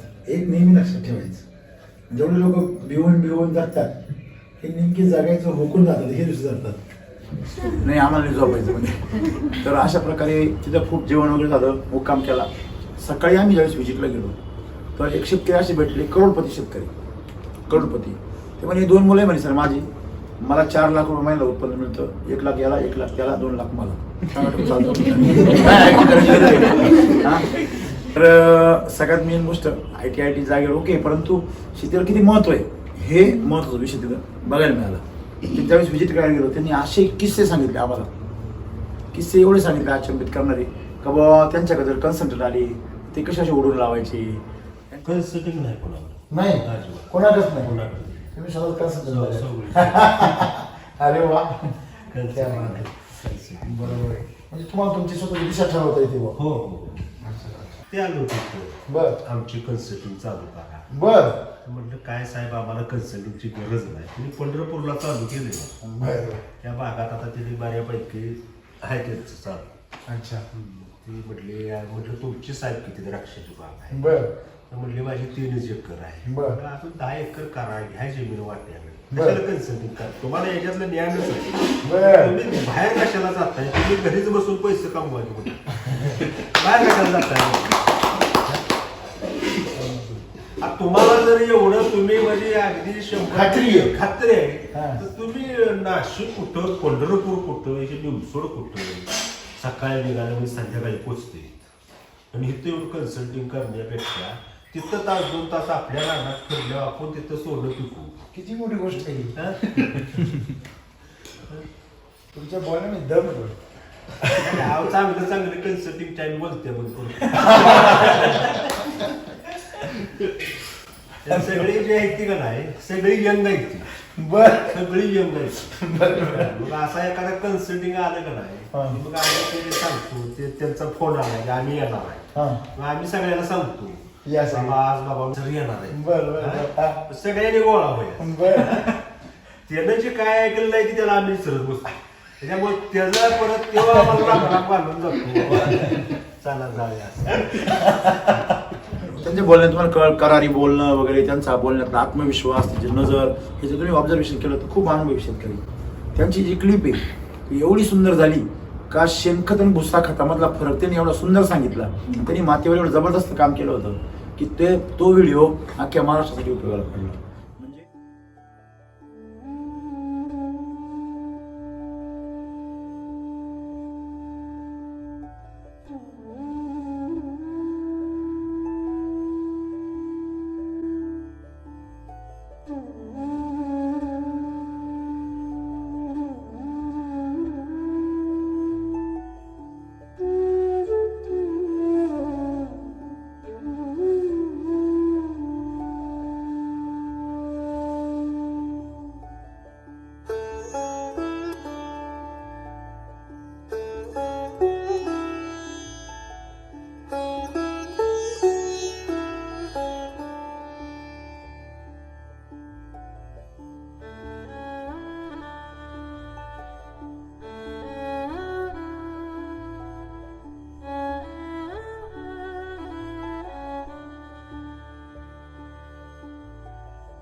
नमस्कार. पूर्वी जमिनीवर किती काम करायचे? शेणखत एकरी 10 ट्रॉल्या टाकत होतो आपण. बरोबर आहे. ते हो. कसं असायचं? एक नंबरचं शेणखत असायचं. चिकन घरचं असायचं. शेणखत चांगलं बरोबर मस्त आहे. पैकी. हा घरचं असायचं. हो. आणि त्याच्यावर बाग काय व्हायची? एक नंबर बाग पिकायची. हो. खर्च किती होता? 10%. 10%. आता तो खर्च किती झाला? आता 100% झाला. शेणखताची ताकद किती झाली आज? हा शेणखताची ताकद पहिली एवढी राहिली नाही ना. झिरो तर नाहीये, मायनस गेलेली. होय. मला सांगा, शेणखत तुमचं जे असतं ते शेणखत कसदार आहे की रोगट आहे आज? रोगटच आहे. आता त्या गायलाच आपण आणि म्हशीलाच देतोय सगळे केमिकल खाया, तर ती कुठनं उत्कृष्ट मिळायचं. म्हणजे पूर्वी जे शेण यायचं ते पोट यायची. हा. आता जे शेण ते कसं येतं? आता कशाचं पातळ शेण येतं एकदम आणि ती बरोबर. पोटे हाय अशी त्याचं शेणकूट तयार होत. म्हणजे रबडी जी आहे, हा. थोडक्यात आपण ज्याला म्हणतो डिसेंट्री लागल्यासारखं गाई हो हो. काय करते? डिसेंट्री लागल्यासारखं ती शेण देते. तर तुम्ही यावर्षी मला वाटतं याच विचारामधून थोडा बदल केला. हो अगदी बरोबर. काय केलं तुम्ही यावर्षी? त्या वर्षी आता खरडलाच पहिल्यांदा ह्या 5 एकराला 100 पोती कृषी अमृत दिलं होतं. त्याच्यानंतर आपली गोळीबार छाटणीच्या टायमाला हा सर्वसाधारणपणे 15 ऑगस्टला हा परत ना 100 पोती कृषी अमृत दिलं होतं. बर. आणि त्याच्यानंतर सगळे डीप पूर्ण झाल्यानंतर हा 90 पोती परत कृषी अमृत दिलं. बरोबर आहे. आणि एप्रिल कटिंग मध्ये एकरी 5 लिटर प्रमाणे हा असं सगळं सॉइल चार्जर दिलं होतं ड्रिप मध्ये. Okay okay. हा. आता फळाच्या छाटणीच्या वेळेला देखील आपण जवळजवळ ह्या प्लॉटला एक 5 एकराला 100 लिटर गेले सॉइल चार्जर. Soil charger. हो. कृषी अमृत सगळं मिळून आतापर्यंत 290 बॅग गेली. त्याच्याबरोबर तुम्ही केमिकल पण दिले? केमिकल नाही दिले, रासायनिक दाणेदार वगैरे नाही दिलं काय. काहीच नाही. इथून मागे तुम्ही कशी द्यायची? त्याच्या माग 1261 द्यायचो, 1345 द्यायचो. सगळ्या ग्रेड द्यायची? हा फुलविक ऍसिड द्यायचं, ह्युमिक ऍसिड द्यायचं. बर. आता खालून तुम्ही जे पूर्वी खर्च करायचे आणि आता जेवढं केलं हा. याच्यामध्ये काय बदल वाटला तुम्हाला? ह्याच्यात जवळजवळ 50 ते 60% खर्चात बचत झाली आहे. तुमची? हो 50 ते 60%. कारण हे 19 जी 1345 हा humic acid, फुलविक acid, super phosphate नाही, गंधक नाही, काहीच नाही. काहीच दिलं नाही. मग करायचं तर पूर्ण त्याचा रिझल्ट घेण्यासाठीच मी त्या म्हणजे पद्धतीने जमिनीतलं उतरलो काम नाही. तुम्ही 100% केलं. जमिनीवर काम केलं. आता दरवर्षी ह्या प्लॉट मध्ये माझ्या दोन्ही प्लॉट मध्ये मिळून सर्वसाधारणपणे 45 ते 50 टन माल जातो. बर. पण ह्या वर्षी 65 टन तरी कम्प्लीट माल निघायच पाहिजे. आता ही किती वर्षाची बाग आहे? हे 21 वर्ष आहे त्याचं. याला किती किती क्षेत्र आहे हे? हे 2.5 एकर क्षेत्र आहे. 21 वर्ष आहे. 21 बर्थडे घालायचा याचा. 21 वाढदिवस घालायचा. वाढदिवस घालायचा आहे.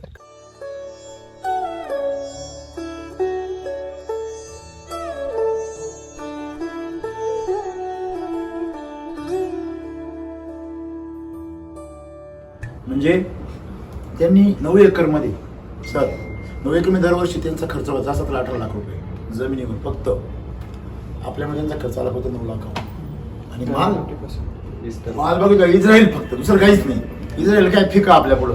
म्हणजे आपण इस्रायलच्या लोकांना पुढच्या 2-3 वर्षामध्ये भारतामध्ये ते आपल्याला भेटायला येणार आणि विचारले येणार तुम्ही कसं पिकवता. एवढं सुंदर तिथं बघायला मिळालं. तिथून आम्ही पुढे गेलो. आटपाडीची मिटिंग झाली. तिथे एक मुलगा होता. त्या मुलांनी कविता म्हटली. त्यांनी काय म्हणलं? FSC BSc DSc भाऊ.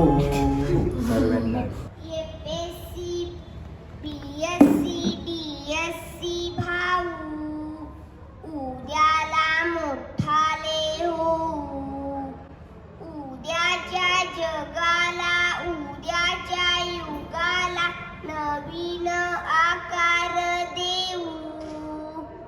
FSC BSc DSc भाऊ, ओसाड उजाड जागा, होतील सुंदर बागा. फळांना नवीन बहार देऊ. FSC BSc DSc भाऊ. खूप सुंदर त्यांनी ते गायलं. आणि पुढे आम्ही गेलो. संध्याकाळचं जेवण एवढं सुंदर होतं की ते दूध गाईचं आपल्या म्हणजे मिल्क चार्जरचं दूध, त्याची ती साई, त्याची बासुंदी, ते जेवणचे तिथल्या भागातले वांगे. त्यांनी वांग्याचे एवढे पैसे केले ते वांगेच संपायला तयार नाही. आणि वांग्याला मामूर बाजार त्यांच्या घरचे. त्याच्यानंतर त्यांची मुलगी होती. ती एकटी मुलगीने आम्हाला 10-12 जणांना मारलं. पण आम्हाला वाटलंच नाही एकटी मुलगी वाढून राहिली आणि एवढे पदार्थ कोणालाच काही कमी पडून दिलं नाही, एवढी ऍक्टिव्ह मुलगी होती. त्यांनी सगळ्यांनी मिळून जे जेवण वाढलं ते प्रेम ते मला म्हणजे त्या जेवण आम्हाला असं वेगळंच वाटलं रे काहीतरी. हा आहे की नाही, ना एवढी बासून खाऊ घातली. आम्ही गेलो कुठं कुपवाडला गेलो, कुपवाडची मिटिंग झाली. कुपवाडला एका प्लॉट विजिटला गेलो. 14 एकराची द्राक्षाची बागाची 4-5 बागायदार होते. हे बघा ना इथं, हे बघा हे बघा. अरे बापरे. नाही नाही तरी पण मी बघा आपण काढणार ना त्याला. माती म्हणजे माझा का जीव आहे ना. हे बघा हा थर वरच आहे का अजिबात नाही, हा मध्ये पण आहे. दिसतोय तुम्हाला, दिसतोय. आता ही माती हे बघा काय झाली, चोपन झाली. ह्याच्यामधून काय जाईल बरं, काहीच जाणार नाही. मुळी कशी जाईल याच्यामध्ये. म्हणजे या मातीमध्ये जे सिमेंट गेलं ते तुम्ही पहिलं काढलं पाहिजे. मग याच्यामध्ये काय मार्ग सुचवले, फॉस्फरिक ॲसिड सोडा, सल्फ्युरिक ॲसिड सोडा. मला सांगा शंकराच्या पिंडीवरती विंचू चढला चपलाने मारायचं का, तो मार्ग आहे. मग मला सांगा ह्याच्यामध्ये तुमचं जर क्षार झाले तुम्ही त्याला फोडायला काय मारू राहिले, आधी ते विष आहे त्यात तुम्ही जर ॲसिड टाकू राहिले ते बी कुठं, जिथं तुमचं झाड आहे. तुम्ही काही केमिकल फॅक्टरी काढली का, केमिकल फॅक्टरीमध्ये काय उगतं का, सर उगतं का मला सांगा. सल्फ्युरिक ॲसिड कशा करता वापरतात, ज्या वेळेस मॅग्नेशियम ऑक्साईडवर सल्फ्युरिक ॲसिड टाकलं जातं कारखान्यामध्ये त्याच्यापासून काय बनतो, मॅग्नेशियम सल्फेट बनतो. म्हणजे मॅग्नेशियम सल्फेट बनवण्याचा कारखाना तिथं सल्फ्युरिक ॲसिड वापरलं जातं. आपली जी खतं आहे ज्या ज्या ठिकाणी सल्फेट फॉर्ममध्ये खतं आहेत ती खतं बनवण्यासाठी सल्फ्युरिक ॲसिड वापरलं जातं, हायड्रोक्लोरिक ॲसिड वापरलं जातं. आम्ही ते कुठं वापरतो, म्हणजे आम्ही काय बनवले, सल्लागारांच्या मदतीने आम्ही आमच्या शेतीला काय बनवलं, कारखाना. तो बी कोणता, केमिकलचा कारखाना. तर त्यांच्या बागेत जाऊन ती परिस्थिती पाहिली. लहान म्हणजे एकदम अडाणी माणसाने शेती करावी अशी लोक शेती करून राहिले आणि एकदम हुशार लोक. म्हणजे सांगायचं तात्पर्य असं का शेतीविषयी प्रचंड आडणं. त्यांना म्हटलं क्षार करून येते हो माती तुमच्या पाणीमध्ये, नुसते पांढरी जमीन आखी सर, 1 नंबर काळी जमीन. त्यांना म्हणले पांढरी क्षार करून येते. ते म्हणे सर हे जमीन राहते जमीन राहते वर येतं म्हणे. एवढे हुशार शेतकरी असे बोलतो राव म्हटलं. मग मला यांचा पॉईंट कळला. म्हटलं काय प्रॉब्लेम येतो. मी काय करायचो अगोदर व्हिजिट करून यायचो, त्या परिसराची जाणीव करायचो मग ते मांडायचे. शेतकरी मित्र हो, आपण आता कौलापूरच्या परिसरामध्ये आहेत. इथे एक शेतकरी पाणी भरतोय. या लांगीने जे पाणी चाललेलं आहे पाटाने, त्या पाटाच्या दोन्ही बाजूला आपण 3-3 साऱ्यापर्यंत गारवा गेला आहे. पहा तुम्ही जर उभं राहून पाहिलं तो गारवा कुठपर्यंत गेला तिथपर्यंत. म्हणजे ही जी जमीन आहे या जमीनमध्ये पाणीचं पर्क्युलेशन फार फास्ट होते. दुसरी गोष्ट तुम्ही जर खाली बसले या पाण्यावर जर तुम्ही जर लक्ष दिलं, क्लोजअपमध्ये जर बघितलं तुम्ही तर याच्यावरती पूर्ण तवंग साचलेला आहे. हा तवंग दुसरं तिसरं काही नसून वॉटर सोल्युबल जे खतं आहेत त्यांचा हा क्षार आहे. सगळे अतिरिक्त वापरामुळे पाण्यामध्ये जे अतिरिक्त क्षार, आता समोर द्राक्ष बाग दिसते, द्राक्ष बागांमध्ये समोर तो प्लॉट पिवळा दिसतोय बघा, पूर्ण प्लॉट पिवळा आहे समोरचा. रस्त्याने येताना प्रत्येक बागाची कॅनोपी आम्हाला, कुठल्याही बागाची कॅनोपी जी आहे ती कॅनोपी आम्हाला कुठली एकदम गर्द हिरवी बघायलाच मिळाली नाही. आपण पाहिलं या परिसरामध्ये मिरज तालुक्यामध्ये ऊस एकदम किरकोळ आहे. प्रत्येक मका असो ज्वारी असो कीड लागलेली आहे. आणि इथे आपण बघू शकतो की पाणी खराब झालेलं आहे पूर्ण. म्हणजे हे शेतकरी टोटली चुकीच्या प्रकारे शेती करताय आणि आपल्या मातीचं पाण्याचं वाटोळं करताय. क्षार जमा झाल्यामुळे तुम्ही बघताय प्लॉटवरती सगळं कॅनॉपी सगळे स्कॉर्चिंग दिसते एकदमच.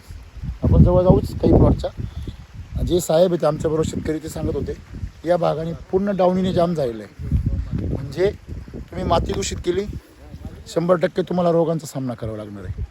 रोग नाही येते, माती दूषित झाल्यामुळे कमजोर झाल्यामुळे पिकाचं कुपोषण होतं आणि अशा कमजोर झालेल्या पिकाला निसर्ग नष्ट करण्यासाठी या प्रकारचे हे जीवाणू पाठवत असतो. हे शेतकऱ्यांनी समजून घेतलं पाहिजे. आमच्या जमिनी आणि त्यांच्यामध्ये असलेली खतं यांचा सुनियोजित वापर कसा करायचा याचा अभ्यास शेतकऱ्यांनी नक्कीच SCT वैदिक याच्या चर्चासत्राला हजर राहून केलाच पाहिजे. त्यांची व्हिजिट केली आणि तिथून आलो तर आम्हाला चमत्कार पाहायला भेटला. ज्वारीच्या शेजारी हरभरा आणि दोघांची जोडी, म्हणजे हरभऱ्याच्या मुळावर गाठी येतात रायझोबॅक्टेरियमची, त्याच्यामुळे ती मका काय होती स्ट्रॉंग होती. म्हणजे त्यांना ते पुरावा दाखवा तुम्ही तसं जरी झाडे पा लगेच तुम्हाला दाखवतो. हे काय हरभरा बरोबर आहे ना. हे काय तुमचं हे बा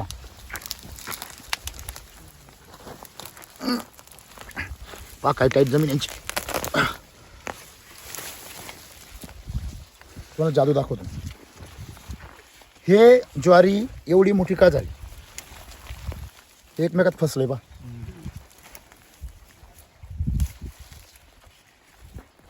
नीट बघा हा बारकाई. आता ह्या ज्वारीला एवढी ताकद कुठून मिळाली त्याचं कारण दाखवतो. तेव्हा याच्यावर गाठी पा ऐक हे काय नेमटोडे खा पुढे पुढे काय करेक्ट कोणते जीवाणू याच्यामध्ये मित्र आहे का शत्रू आहे. मित्र जीवन कशावरून अभ्यासात वाचन झालं. करेक्ट. अभ्यास करणाऱ्यांनी कागदावरून अभ्यास केले. आमच्याकडे जिवंत अभ्यास. हा जो जीवाणू आहे याला रायझोबॅक्टेरियम म्हणतात. रायझोबॅक्टेरियम जेवढे द्विदल धान्य आहे त्या सगळ्यांच्या मुळावर तो हा काय करतो हवेतून नायट्रोजन घेतो आणि झाडाला देतो. म्हणजे युरिया द्यायची गरज. बरं तो किती देणार जेवढा गरज आहे तेवढं देणार. जर गरज नसली तर देणार नाही. त्याच्यानंतर त्यांना मी ना त्यांचं खत होतं भुसा खत. त्या भुसा खतावर त्यांना सांगितलं सगळं बॅक्टेरिया काय करतात कुठं काय करतात त्यांची सगळ्या प्रश्नांची उत्तर दिली. आता हे एक खत आहे बरोबर आहे.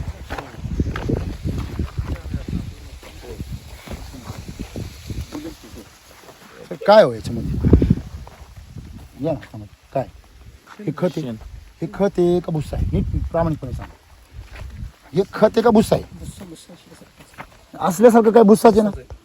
तुमचं काय मत आहे म्हणजे मी वेगळं बोलतोय तुम्ही वेगळं असं नको. आम्ही शेणखत म्हणून तुम्ही म्हणता शेण आहे हे जनावरांच्या पोटात आलं हे शेण आहे. मान्य आहे मला सांगा जनावर जे आहे जनावर आजचं जे जनावर आहे जे शरीराला तुम्ही गाय म्हणता जर्सी गायच्या पोटामधून जे शेण येतं इवन गावठीच्या पण आता हल्लीच्या ते पातळ येतं का घट्ट येतं जर्सी गायच्या पोटातून थोडंसं जर्सी गायचं शेण तुम्ही कोणत्या एखाद्या शेतकऱ्याला असं पोटे यायला पाहिलं का. नाही एकदम घट्ट असं सगळं पातळ. मला सांगा ते पातळ शेण म्हणजे आपलं पण पातळ कधी होतं डिस्टंट झालं. जर्सी गायचं जे शेण जे बाहेर पडतंय पातळ ते पौष्टिक आहे का रोग आहे तुम्हाला सांगतो ना. तुम्ही जर आणलं असेल कुठून जिरून याच्यामध्ये जर कस असता याच्यामध्ये चिकनपणा असतं. याच्यामध्ये चिकनपणा कुठेच नाही. बरं हे कुसतं का हे कुसतं का हा भुसा कुसतो का काळा पडतो ती मळी कुसते. हा याला याचा रंग चढतो. एप्रिल मध्ये ज्या वेळेला घालतोय ना आता कसं आहे का पूर्ण याची माती झालेली असते. नाही तुम्ही टेस्टिंगला पाठवलं कधी पाठवा तुम्ही मातीसारखं. तुम्ही पिटीवर टेस्टिंग करता ही टेस्टिंग करता ही बी टेस्टिंग करा ना. मला सांगा आपलं अन्न पहिलं तपासलं पाहिजे ना आजार तपासण्यापेक्षा. कारण अन्नातून जर आजार होत असेल तर तुम्हाला किती औषधं खाल्ली तर तुम्ही बरी व्हाल का कधी. ती चर्चा करून आम्ही मिटिंगला आलो. मिटिंग अतिशय जबरदस्त झाली. कुपवाडच्या मिटिंगमध्ये SCT युजर राजपूत सर यांना 2 लाख रुपये मदतीचा धनादेश त्यांना देण्यात आला. त्यानंतर मिटिंग संपूर्ण आम्ही कुठे गेलो कवठे महाकाळमध्ये जबरदस्त गँग होती. खूप त्यांनी म्हणजे असं ग्रँड स्वागत केलं उभं राहून रस्त्याने वगैरे. मध्ये गेल्यावरती गर्दी भरपूर होती.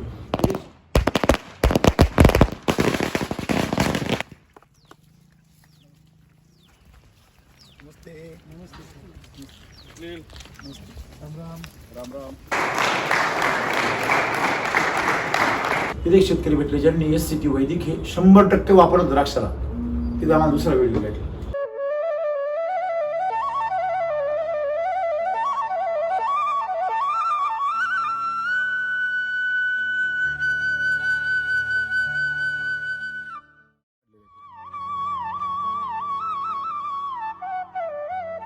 आणि 30 दिवसानंतर आपण PTOL रिपोर्ट टाकला होता हे करायला पानदेट परीक्षण करायला. तर सगळ्याच अन्नद्रव्य ते सगळे ऑप्टिमम लेवलला होते सगळे. हा कुठलंही खत न वापरता.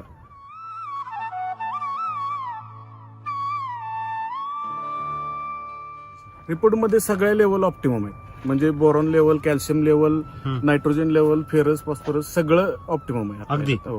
पूर्ण झाडात सगळं अवेलेबल जे पाहिजे ते सगळं आहे. योग्य प्रमाणात, योग्य सगळं प्रमाणात, योग्य समप्रमाणात हो, आहे. सगळं समप्रमाणात योग्य आहे. प्रमाणात या अगोदर असं कधी होतं का म्हणजे नाही, तुम्ही दरवर्षी चेक करत होता का? करतो. करत होता. त्यात काय जाणवत होतं तुम्हाला? त्यात म्हणजे नायट्रोजन जास्त आहे तर फेरस फॉस्फरस कमी आहे, पोटॅश कमी आहे असं होत होतं. तर आता तसं नाही, सगळं आपल्याला योग्य प्रमाणात.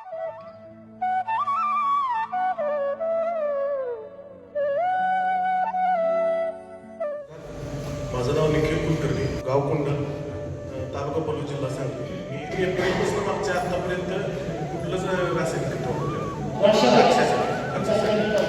एप्रिलपासून कुठलंच रासायनिक खत वापरलेलं नाही. आता 99 दिवसात प्लॉट आहे, 80% काळा पडला, 80% काळा पडला.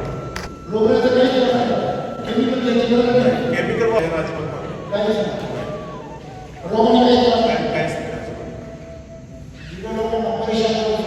पूर्ण छाटणीपासून सर पाऊस आहे. पूर्ण छाटणी अजून सुद्धा प्लॉट आहे.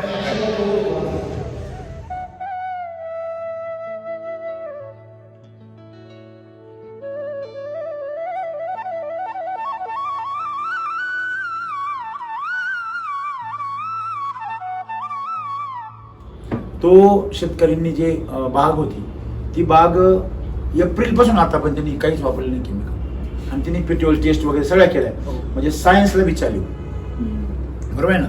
म्हणजे सायन्सचे लोक आता बोलतात, त्यांना टेस्ट पाहिल्या, त्या टेस्टमध्ये कळलं की ती जे त्यांनी वापरते तुम्ही सगळं ऑप्टिमम लेवल आहे. म्हणजे कुठंच काही डिफिशियन्सी नाही, जास्त बी नाही, कमी नाही, ऑप्टिमम लेवल असल्यामुळे ती खुश झाली.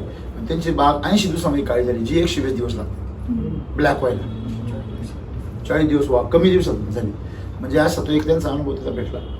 तिथून मग कवठीमाळ काढला, जेवण केलं, बरोबर आहे ना. जेवण करून पुढचा दौरा कुठं होता आपला, जतला गेलो. जतमध्ये तिथे गेल्यानंतर सकाळी ज्यावेळेस आम्ही विजिटला गेलो, जतमध्ये ज्या विजिट झाल्या ते खतरनाक विजिट होत्या. तिथे त्या द्राक्ष बागेमध्ये आमचं फटाके वाजून स्वागत.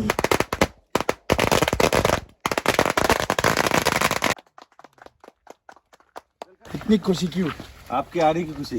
अरे बाप रे. हो, फेटा बिटा बांधला.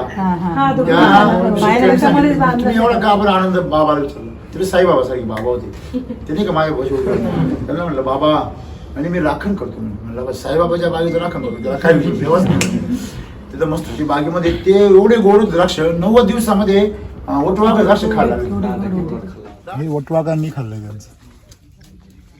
रात्री टांगून बसते सर. घरचं घर मोकळ्या बघा सर. बापरे, इथं काहीच खाल्लं बघा. इथे खाल्ले अटॅक केले नाही ती काढलीच इकडे, अर्धच खाल्ले सर. काढायचं चालू नाही घडचं घड 10% प्लॉट खाल्ला होता बोलून. आणि घड बीड एकदम खतरनाक. शेवटपर्यंत तो गड आमच्याबरोबर होता. तर अतिशय सुंदर तो अनुभव आला. तिथून ही मीटिंग झाली. जतच्या मीटिंगमध्ये पुढे कुठून मीटिंग झाली आपल्याला, गुड्डापूरमध्ये एक चिमुरडी आली ती 4 वर्षाची. 4 वर्षाची वडिलांबरोबर आली. त्या मीटिंगमध्ये मी ज्यावेळेस म्हणायचो की डाळी तुमच्या तब्येतीसारखंच हो, ती अशी हात घालायची पप्पाच्या आणि अशी हसायची. आणि अख्खी मीटिंग खुर्चीपासून तिने कंपल्सरी केली. माझ्यावर फोटो काढायचा म्हणली. ती पप्पाला सांगायची, पप्पा सॉईल चार्जर काय, हे न्यूट्री चार्जर, रूट चार्जर ती सांगायची पप्पाला. म्हणजे त्यांनी 100 झाडांमध्ये 70.5 माल काढला, 12 लाख रुपये. म्हणजे 100 झाडाला 720 रुपये काढले 12 वर्ष पाठी. रेकॉर्ड ब्रेक आहे संध्याकाळ म्हणजे 100 झाड आपल्या तालुक्यात त्याचं रेकॉर्ड अजून कोण मोडलं नाही. ओके आपण त्यांचा रेकॉर्ड आणखी पाडू. 10 गुंठ्यांमध्ये आणि खूप सुंदर त्यांनी डाळिंब बिळिंब 1 नंबर. म्हणजे तिथून आम्ही मग संध्याकाळी कुठे गेलो, बरोबर आहे ना. ती मीटिंग संपली. तिथून मंगळवारची मीटिंग झाली. मंगळवारच्या मीटिंगमध्ये आम्ही ज्या शेतकऱ्यांना भेटलो ते शेतकरी डाळिंबाचेच होते, आपल्या द्राक्षाची. त्यांना एवढा आनंद झाला, त्यांच्या जावयाची शेती ते करायची. तिथे गेलो. बाबा म्हणे, ते बाबाची भेट झाली. त्या डाळिंबाच्या सदस्याशी उभं राहिलो आम्ही. उभे राहिल्यावर त्या डाळिंबाला तेल्या होता. म्हणलं का बाबा काय वापरता, म्हणे ते तुमचं चॉसायला वापरतो म्हणे. मग म्हणे हे काय म्हणे, ते म्हणे काय नाही, काय एवढं खास नाही म्हणे. एवढं काय खास नाही म्हणे. तुम्हाला काय खास पाहिजे ते सांगा. नाही तसं बरं आहे. मग बाबांना मी सगळं माहिती, मग बाबांना माहिती सांगितली मी थोडीशी, म्हणलं कशामुळे काय होतं. मग बाबा जे सुरू झाले बाबा म्हणे असे पेटले. बाबा म्हणे एवढी जबरदस्त प्लॉट आहे, एवढं जबरदस्त अनुभव आला म्हणे सर आमच्या भागामध्ये 1 नंबर शेती म्हणे आमच्या. त्याच्यापूर्वी काय वापरत होत तुम्ही? याच्यापूर्वी रसायन वापरत, केमिकल वापरत. मग तुम्हाला 15 दिवसामध्ये काय अपेक्षा आहे तुमची? नाही हे हाय बरं आहे. नाही काय अपेक्षा काय? अपेक्षा म्हणजे की बरं आहे हे सहचार्जन बरं आहे. तुम्ही मगाशी म्हणले काय खरं चांगला पण खरं आता वापरावं पहिल्यापासून सर घ्यायला पाहिजे. पहिल्यापासून घ्यायला पाहिजे असं म्हणा ना. मग मला एक सांगा, तुम्ही वापरल्यावर तुम्हाला काय बदल दिसला आता? ही टाकल्यावर बदल दिसला. हा म्हणे असे द्राक्ष आम्ही आजच्या जन्मात नाही पाहिले. नाही याचा रिझल्ट चांगला आहे बघा. हा हो चांगला आहे, आम्हाला पटलंय. मग लग्न करून टाका आता पटलंय तर मग. याचा रिझल्ट चांगला आहे. बस किती निघाल? 4 टन निघेल. 4 हा 3 टनाचं निघाल तर मला पाठवून द्या. 4 टन. आणि खर्च जास्त केला का मग मागच्या? नाही खर्च कमी आहे सर, त्याचं कमी आहे सर. 550ला पोता आहे सर कृषी अमृत. रिझल्ट चांगला आहे. मी पोराला म्हणलं अरे ही पहिल्याची खटाकडाचा अनेकदा डोस दे म्हणलं. अनेक परत आणलं सर आम्ही. अनेक डोस दे बाबा हुशार नाही हो मग अनेक डोस दिली. चांगला मी रोजच्यावर बागत फिरते. हा. आजचं कसा आणि उद्याच कसा आहे. जावायचं पण करतो म्हणे याच्यापेक्षा भारी प्लॉट म्हणे हा काय घेऊन बसले. मग सुरू झाले बाबा म्हणे, मग जावाई पण आले तेवढ्यात.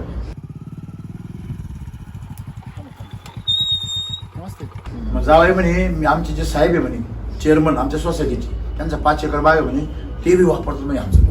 ते आमचे चेअरमन आहेत संस्थेचे. अच्छा. ते पण हेच होते. त्यांचे 5-6 एकर डाळिंब बाग आहे. बर. त्याचा पण रिझल्ट चांगला आहे. त्यांना कोणाकडून माहिती मिळेल? यांच्या आमच्या मेहुण्याकडून त्यांनी युट्यूब वरती माहिती बघितली. हा त्यांनी कसं काय ऐकलं? पण तुमचं एवढं केमिकलचं वापरायची सवय असते लोकांना. नाही मी जाऊन सांगितल्यानंतर त्यांनी वापरल्यावर चांगला रिझल्ट चांगला आलाय म्हणाले. म्हणजे अशा प्रकारे तिथला अनुभव खूप चांगला होता. मग एवढ्या पुढे गेलो सांगोल्यामध्ये रथी मारुती भेटली आम्हाला. एक बाबा होते 55 वर्षाचे बरं का. त्यांची किती 300 झाडं फक्त. किती 300 झाडांमध्ये त्यांनी खत किती टाकलं असेल? Basal dose 5 kilo 4 kilo 14 kilo एका झाडाचं 14 किलो. मग 400 झाडांमध्ये 10-12 लाख रुपये केले. ते हेच साहेब आहेत. ठीक आहे ना. 11 किलो मारून केलं 14 किलो तुम्ही टाकलं. 14 आणि 16 किलो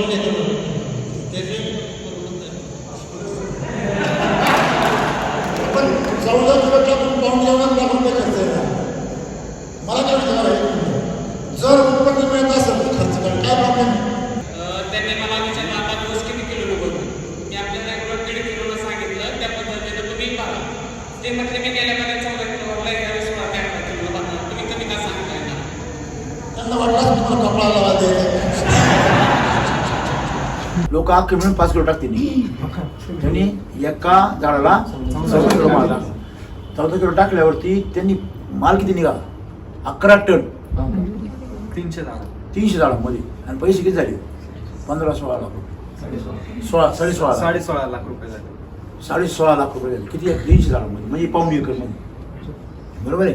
नंतर तेवढं झालं लगेच तो दोडक्याला म्हणे सर 2.5 एकर मध्ये 14 लाख रुपये. आणि आम्ही दोडके चालू आहे म्हणे.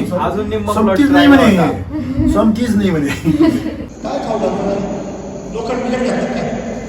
डोस पाहिजे 50 कृषी अमृतची ठेवली 1 लिटर. आणि सॉइल चार्जर 10 दिवसातून 3 लिटर येते. बरं. माझा आता 25वा तोडा आहे. 25वा? अजून जसा थोडं संपदेला असा साईज कमी येत जाते. पण माझी साईज अजून काय करत नाही. काल तोडला माझा दोडका. आता उद्या जर तोडायचं तर एवढी 4 सेंटीमीटर वाढून मार्केटच्या व्यापाऱ्यांचं काय म्हणतो? मार्केटमध्ये नवीन प्लॉटला जे दर भेटतोय तोच भेटतो. बरं टेस्ट वगैरे? टेस्ट चांगली. ते हातामध्ये घेतलं असं नाही पाहिजे. हां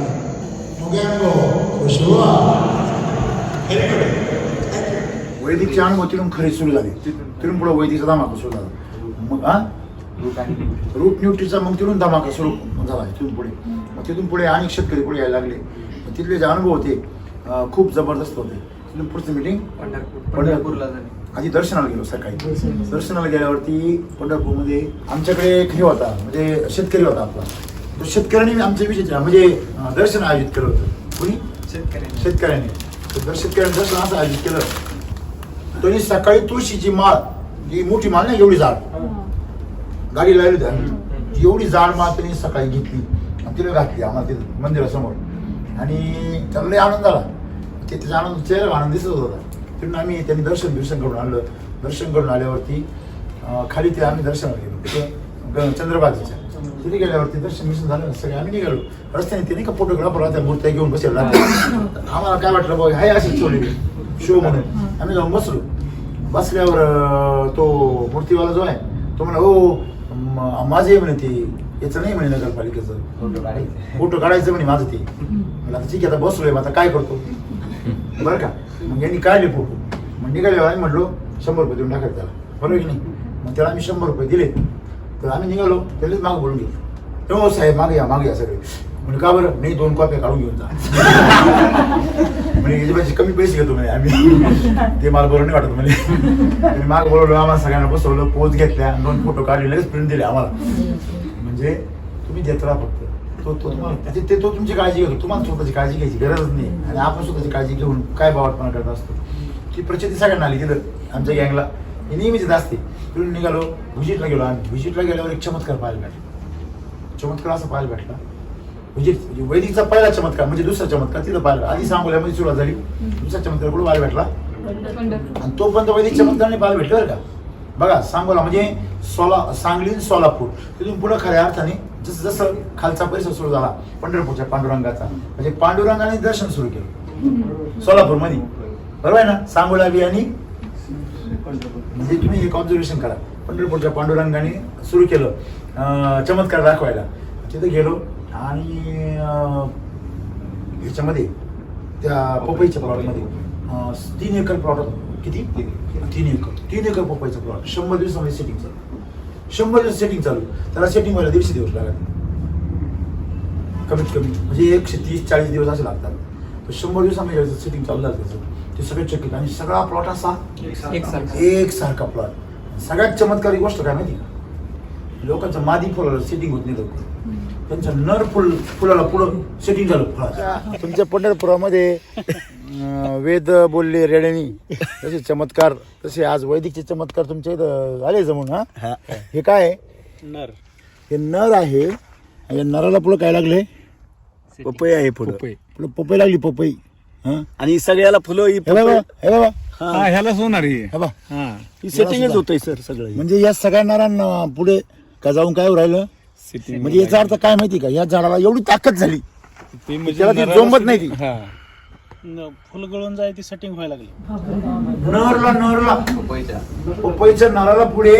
मग यांना पण सांगितलं मी, वैदिक ना DNA रिपेअर करतं म्हटलं. वैदिक काय करतं, तुमच्या DNA वर काम करतं. मग ते पटलं सगळ्यांना तिथं. आणि ते पाहिलं होते चमत्कार पाहिलं होते. ते शेतकरीच सांगितलं सगळं. म्हणजे अशा प्रकारे एकदम असं एक सगळं वातावरण तरी बघायला भेटलं. त्या पपईचा व्हिडिओ काढला. नंतर एक हे आला वसा काय दोडक्यावाला एवढा खुश होता का पार त्याला काय करावं काही नाही, काय करावं काही नाही. तुम्ही दोडका लावलाय म्हणजे किती क्षेत्र? किती? 1 एकर 2.5 एकर आहे आता. 1 एकर चालू आहे. व्हरायटी कोणती? दूरवय. तुमच्या पाहुण्यांकडे पण आहे का? तीच व्हरायटी. हा अच्छा.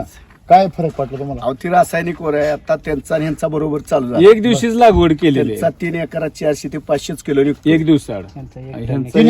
हा आणि ह्यांचा 1 टन एका एकरात निघायला चालू झालाय. संघटित दोडका. हा 1 किलो मध्ये 3 पीस 350 ग्रॅम पर्यंत एक 420 आहे. त्यात सुद्धा 30 कारण सगळ्यात लहान आम्ही 420. थंडीत असा दोडका यांचा 420 ग्रॅम एक दोडका. मी सक्षम एक दोडका. हा असंच किलो 2 किंवा 3 दोनच. आता रेग्युलर साईज तोडायला लागती.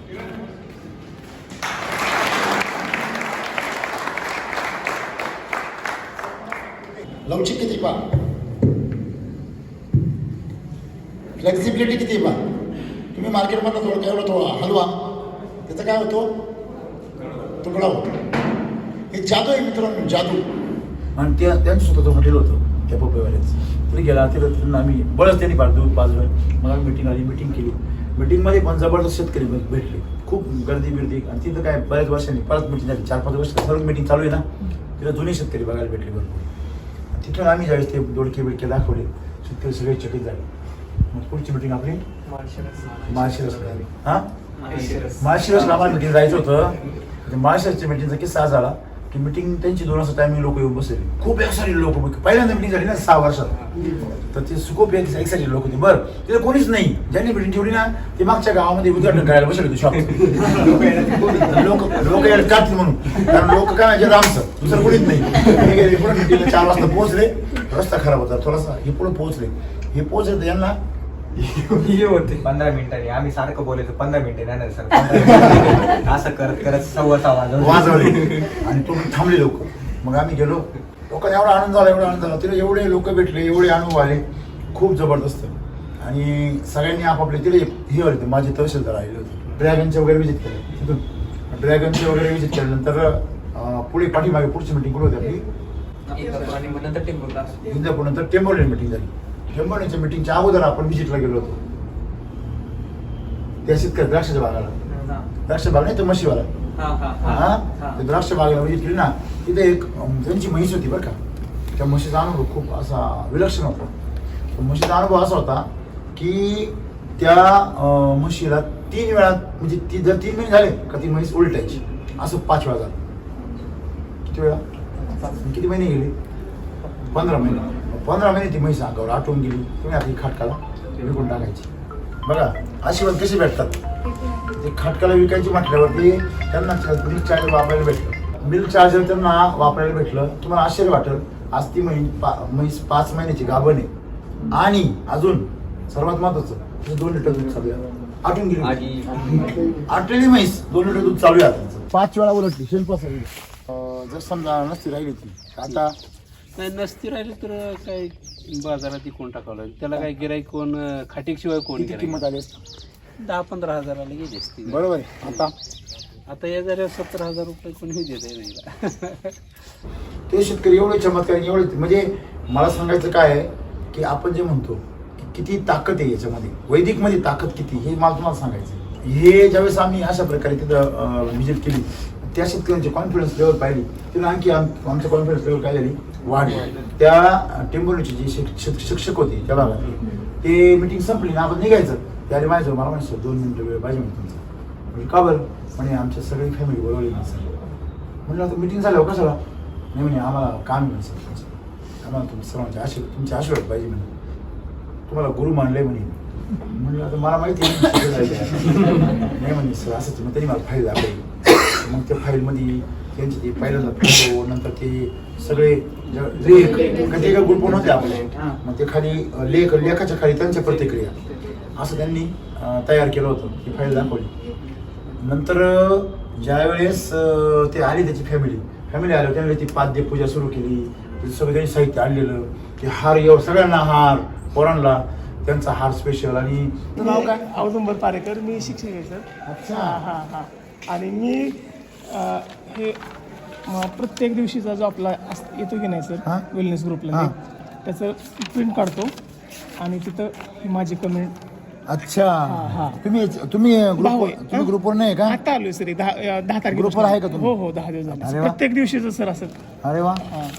हे तुमचं सर. आणि सर हे मला खूप, ह्यात माझा खूप बदल पडला सर. खूप सर, माहिती का, खूप. म्हणजे सर फोटो काढून पाठव. हो सर. आणि सर माझा पूर्ण जो स्वार्थ आहे ना सर, तो खूप कमी झालाय सर. आणि माझं जीवन असं बदलून गेलं की आनंद वाटतो नाही आता सर. डोक्यात गणित नाही राहिले काही, अजिबात नाही सर.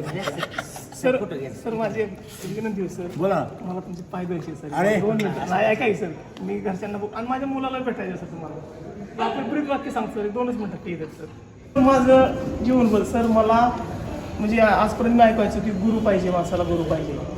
पण मला असं गुरु भेटलंच नाही की जे माझ्या स्वतः जीवनामध्ये बदल करते. आणि मला करोडो रुपये जर दिले असते तरी मला असं भेटलं नसतं, माझ्या बदल झालं नसतं. मी वेडा होतो सर. संध्याकाळी 2ला जर उठलं तर तुमची व्हिडिओ बघत असतो. हो सर. वेलनेस ग्रुपमध्ये तर मला इतका बदल झाला आहे की मी म्हणजे सर चुंबकासारखं आहे सर माझं. म्हणजे मला राम सर म्हणलं की सर एनर्जी येते सर. मी वडिलांना म्हटलं की माझे गुरु राम सर, मग त्यांनी तुमचा एक व्हिडिओ बघितला होता. ते त्यांची शेती वगैरे झाली करतात. आणि मग सर ते म्हणले, एकच व्हिडिओ बघितला तर ते म्हणले राम सर पूर्ण शेतकऱ्यांचे गुरु आहेत म्हणले. बरोबर. मग सर मला तर आणखी छान म्हणजे बाबा की किती हे आहे. आणि सर येणारा काळ आपला सर वैदिकचाच माहिती आहे सर 100%. सर मी असा संकल्प केला सर की प्रत्येक शेतकऱ्याला एका व्यक्तीला अर्धा गुंठ शेत आपल्या स्वतःच्या आरोग्यासाठी ठेवायचं.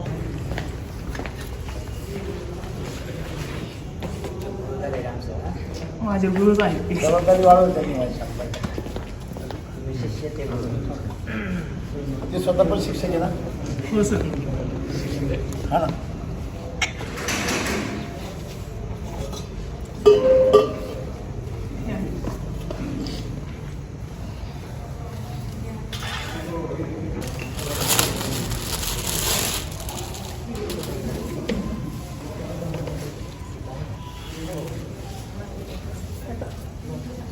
ते सगळं झाल्यावर त्यांच्या मिसेस सांगत होत्या, ते सांगत होते मी डोळ्यात मी पाणी.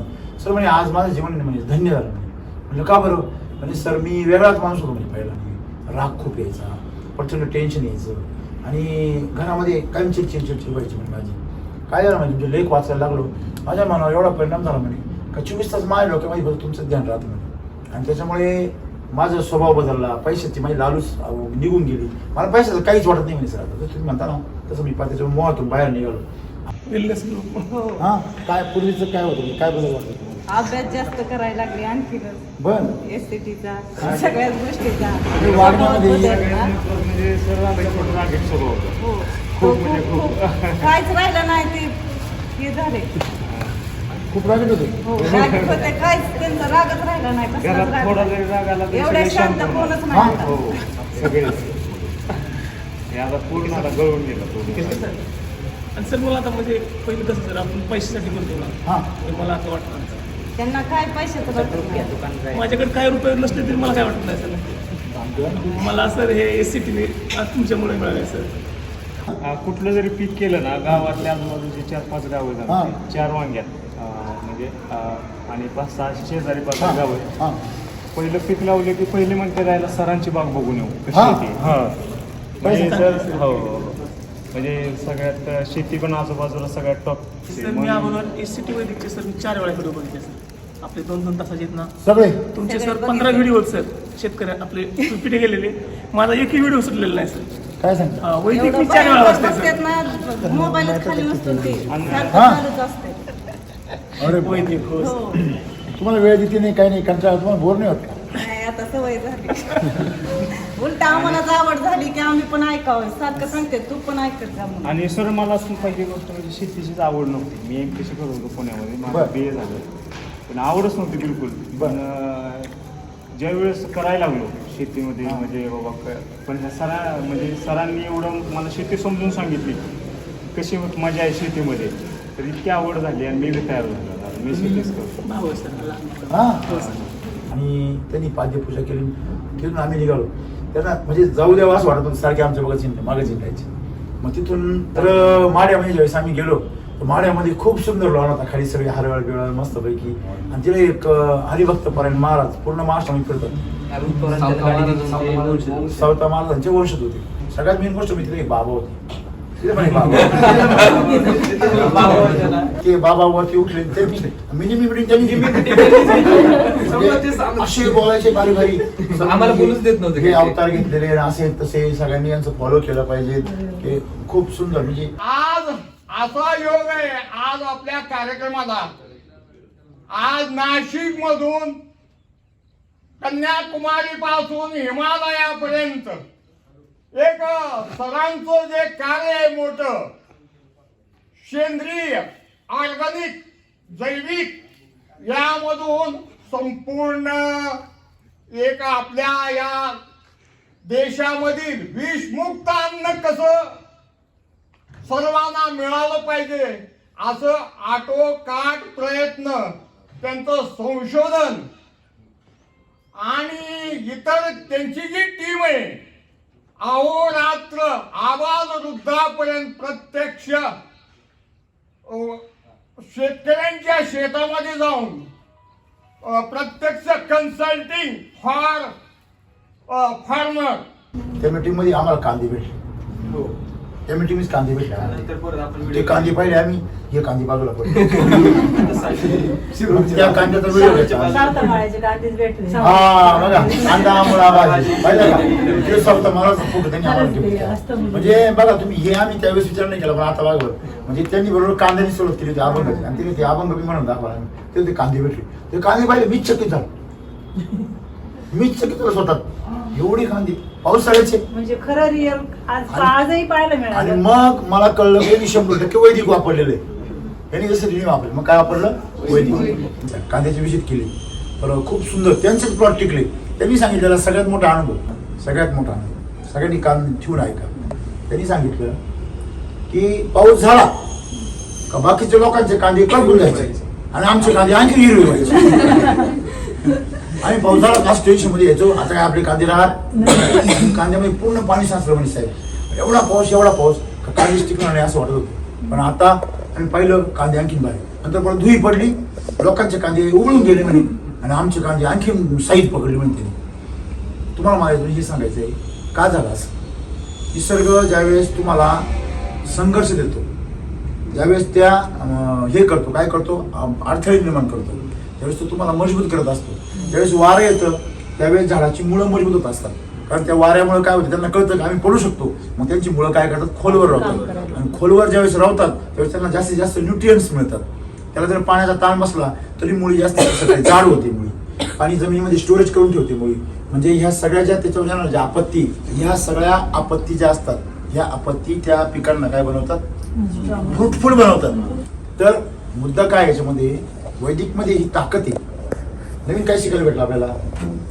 एवढं तरी तर कांदा ही बघायला दिसतो. म्हणजे सॉइलच्या जर टेक्नॉलॉजी नसती तर बघायला सो कांदा नगर पण नसता. म्हणजे रासायनिक काहीच नाही. सर्वसामान्यांची जशी अवस्था तशी आपली अवस्था झाली असते. बाकीच्यांची काय परिस्थिती आहे? पिवळे साईज वाढलेली नाही, जेवढी अगोदर झालेली आहे तेवढीच राहिली. नासून गेले, सडले पण आहे, पात करपल्यामुळे तिची वाट नाही झाली पुन्हा. ते रासायनिकमुळे काय होतंय, असा पाऊस जर पडायला लागला आणि पाऊस उगवला काही इजिन पडतं. इजिन पडलं काय ते 2-3 दिवसात त्याचं शेंड सारे पिवळ होत जाते खाली, करपत जातं. ही पाऊस पडला म्हणजे 2 दिवसांनी पहिलं काय ह्याला काढू घेतली. ज्यावेळेस पाऊस लागला म्हणलं कांदा आता गाड्या म्हणलं गेला म्हणलं आता दरवर्षी झालं. आणि एक पाऊस उघडला 2-4 दिवस झाला काही कांदा काळा भंगार झाला. की आपण केमिकल मध्ये काय होतं, वातावरण आलं का पीक बिघडतं. का बिघडतं? कारण त्याचं निसर्गाशी कनेक्शन असतं. आणि आपल्या वैदिकमुळे त्या पिकाचं काय होतं, कनेक्शन जोडलं जातं. मग प्रकृती बरोबर पीक वाढतं. मग प्रकृती बरोबर जसं इथून मग आपण सॉइल काय केलं, माती बरोबर पीक जोडायचं. कोणच्या बरोबर? तर माती बरोबर जर पीक जोडलं तर ते पीक कसं व्हायचं, स्ट्रॉंग व्हायचं. परंतु केमिकलच्या अंशामुळे ते प्रकृती बरोबर डिस्कनेक्टच राहायचं. पण वैदिकमुळे काय झालं, ते कनेक्ट झालं. हे तुम्ही वैदिक का बरं लोक एवढे चमत्कारी की हे समजून घ्या तुम्ही सगळे. का त्या ठिकाणी आम्हाला पहिल्यांदा कळलं की कांद्याच्या पिकामधून की कांदा यांचा एवढा छान का झाला. तुम्हाला कांदा पण तुम्ही चेक केला, अख्ख्या प्लॉटमध्ये एकसारखा कांदा, शेजारी प्लॉट अख्खा पिवळा पडलेला, शेजारी त्यांच्या सगळ्या लोकांच्या अख्ख्या गावाचे कांदे पिवळे पडले. आणि त्यांची 4-5 एकर कांदे 1 नंबर. व्यापारी 4,000 रुपये मागून घ्या. किती व्यापारी सुद्धा आले, गेल्या वर्षीच्या कांद्यावर तुमचा कांदा, तुमच्या कसं काय कांदा काय नसला व्यापारी ज्यावेळेस झालं त्यावेळेस कांदा 3200 ते 3500 पर्यंत जात होतं. त्यावेळेस म्हणले ही कांदा उद्याला घेऊन या, काढून म्हणले तुम्हाला 4,000 आधी पट्टी करून देतो आणि नंतर खाली रान वाळलं की घेऊन या, कधी बी 4,000 तुम्हाला पट्टी करून फिक्स. किती योगायोगाने केमिकल शेतकरी आला, त्यांनी केमिकल कांदे केले 7 एकर. त्यांनी सांगितलं माझा 2,10,000 रुपये खर्च आला.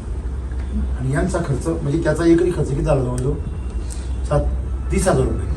आणि यांचा खर्च 20,000 रुपये एकरी. आणि यांचा 70-80,000 रुपये 5 एकरचा. आणि त्याचा 7 एकरचा 2,10,000.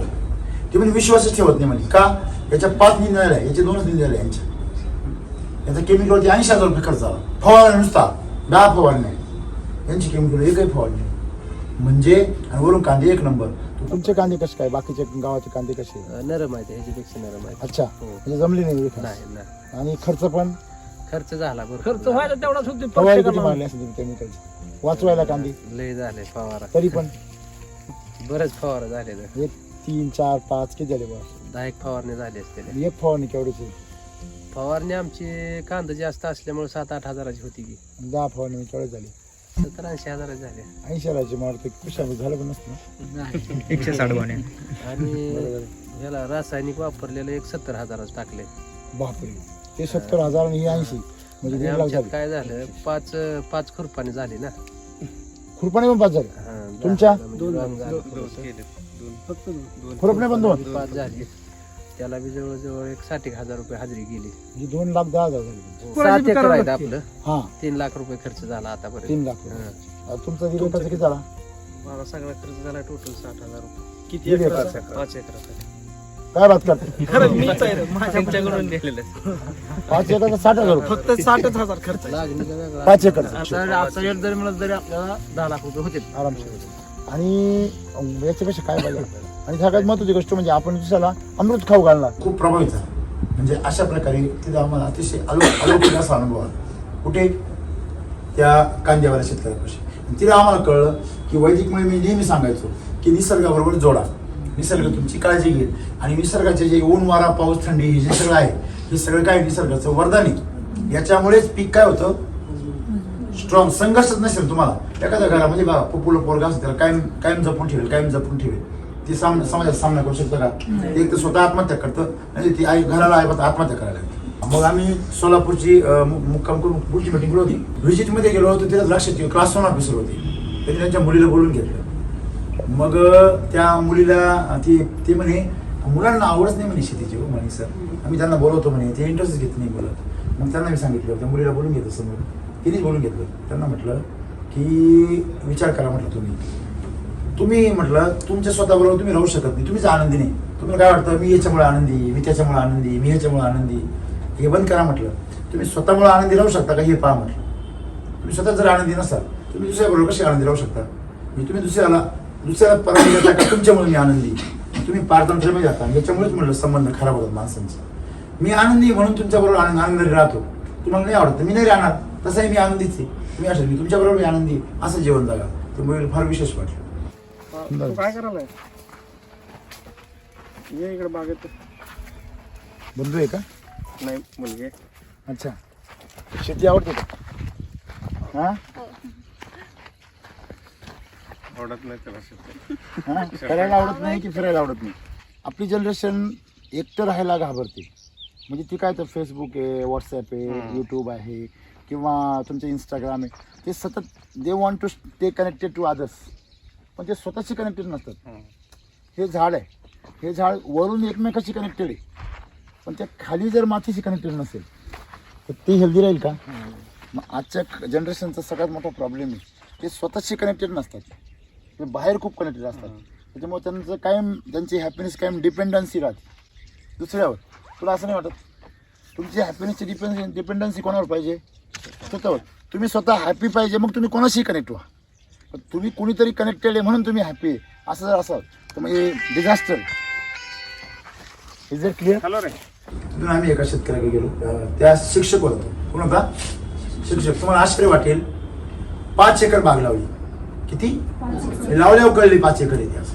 मी तर बरं हटून बसले. सर आलेच पाहिजे. तेच आपल्याला चर्चासत्र जायचं ना?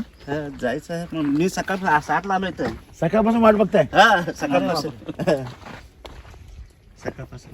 सकाळपासून काय वाट बघताय साहेब? तुमचं पाय लागा म्हणून. तुम्हाला किती अनुभव आहे? अनुभवाला काहीच नाही, फक्त आपलं बनसोडे साहेबांच्या ह्याच्यामुळे. टोटल किती आहे? Total 5 acre sir. 5 एकर आहे. तुम्ही तर डायरेक्ट सुरुवात करताना बंदूक वगैरे पिस्तूल काही नाही? बंदूक नाही, डायरेक्ट गन AK-47 तोप गोळा सोडायचा आहे. ते काय झालं सर, लॉकडाऊन मध्ये शाळा सुट्टी होती. मग शेताकडे आल्यावर असं गप्पा मारत बसलो आम्ही. मग गप्पा मारताना काय म्हणलं, द्राक्ष लावायचे म्हणले. चला द्राक्ष लावलं. एवढं लावायचं एवढं लावायचं काही नव्हतं. बर, एवढं वावर लावायचं. चला एवढं प्लॉट तेवढं लावायचं म्हणलं. बर, अच्छा, आणि लावून टाकले. आणून लावले. तर त्यांनी जी बाग लावली गावातल्या लोकांनी, द्राक्ष जुन्या शेतकऱ्यांनी, शिक्षक होता याला काय शिकली माहिती, जाणकार लोक काय म्हणतात, म्हणजे जे अनुभवी लोक आहेत ते मला चॅलेंज केलं सर, हे वाघमार सर प्लॉट आणत नाही.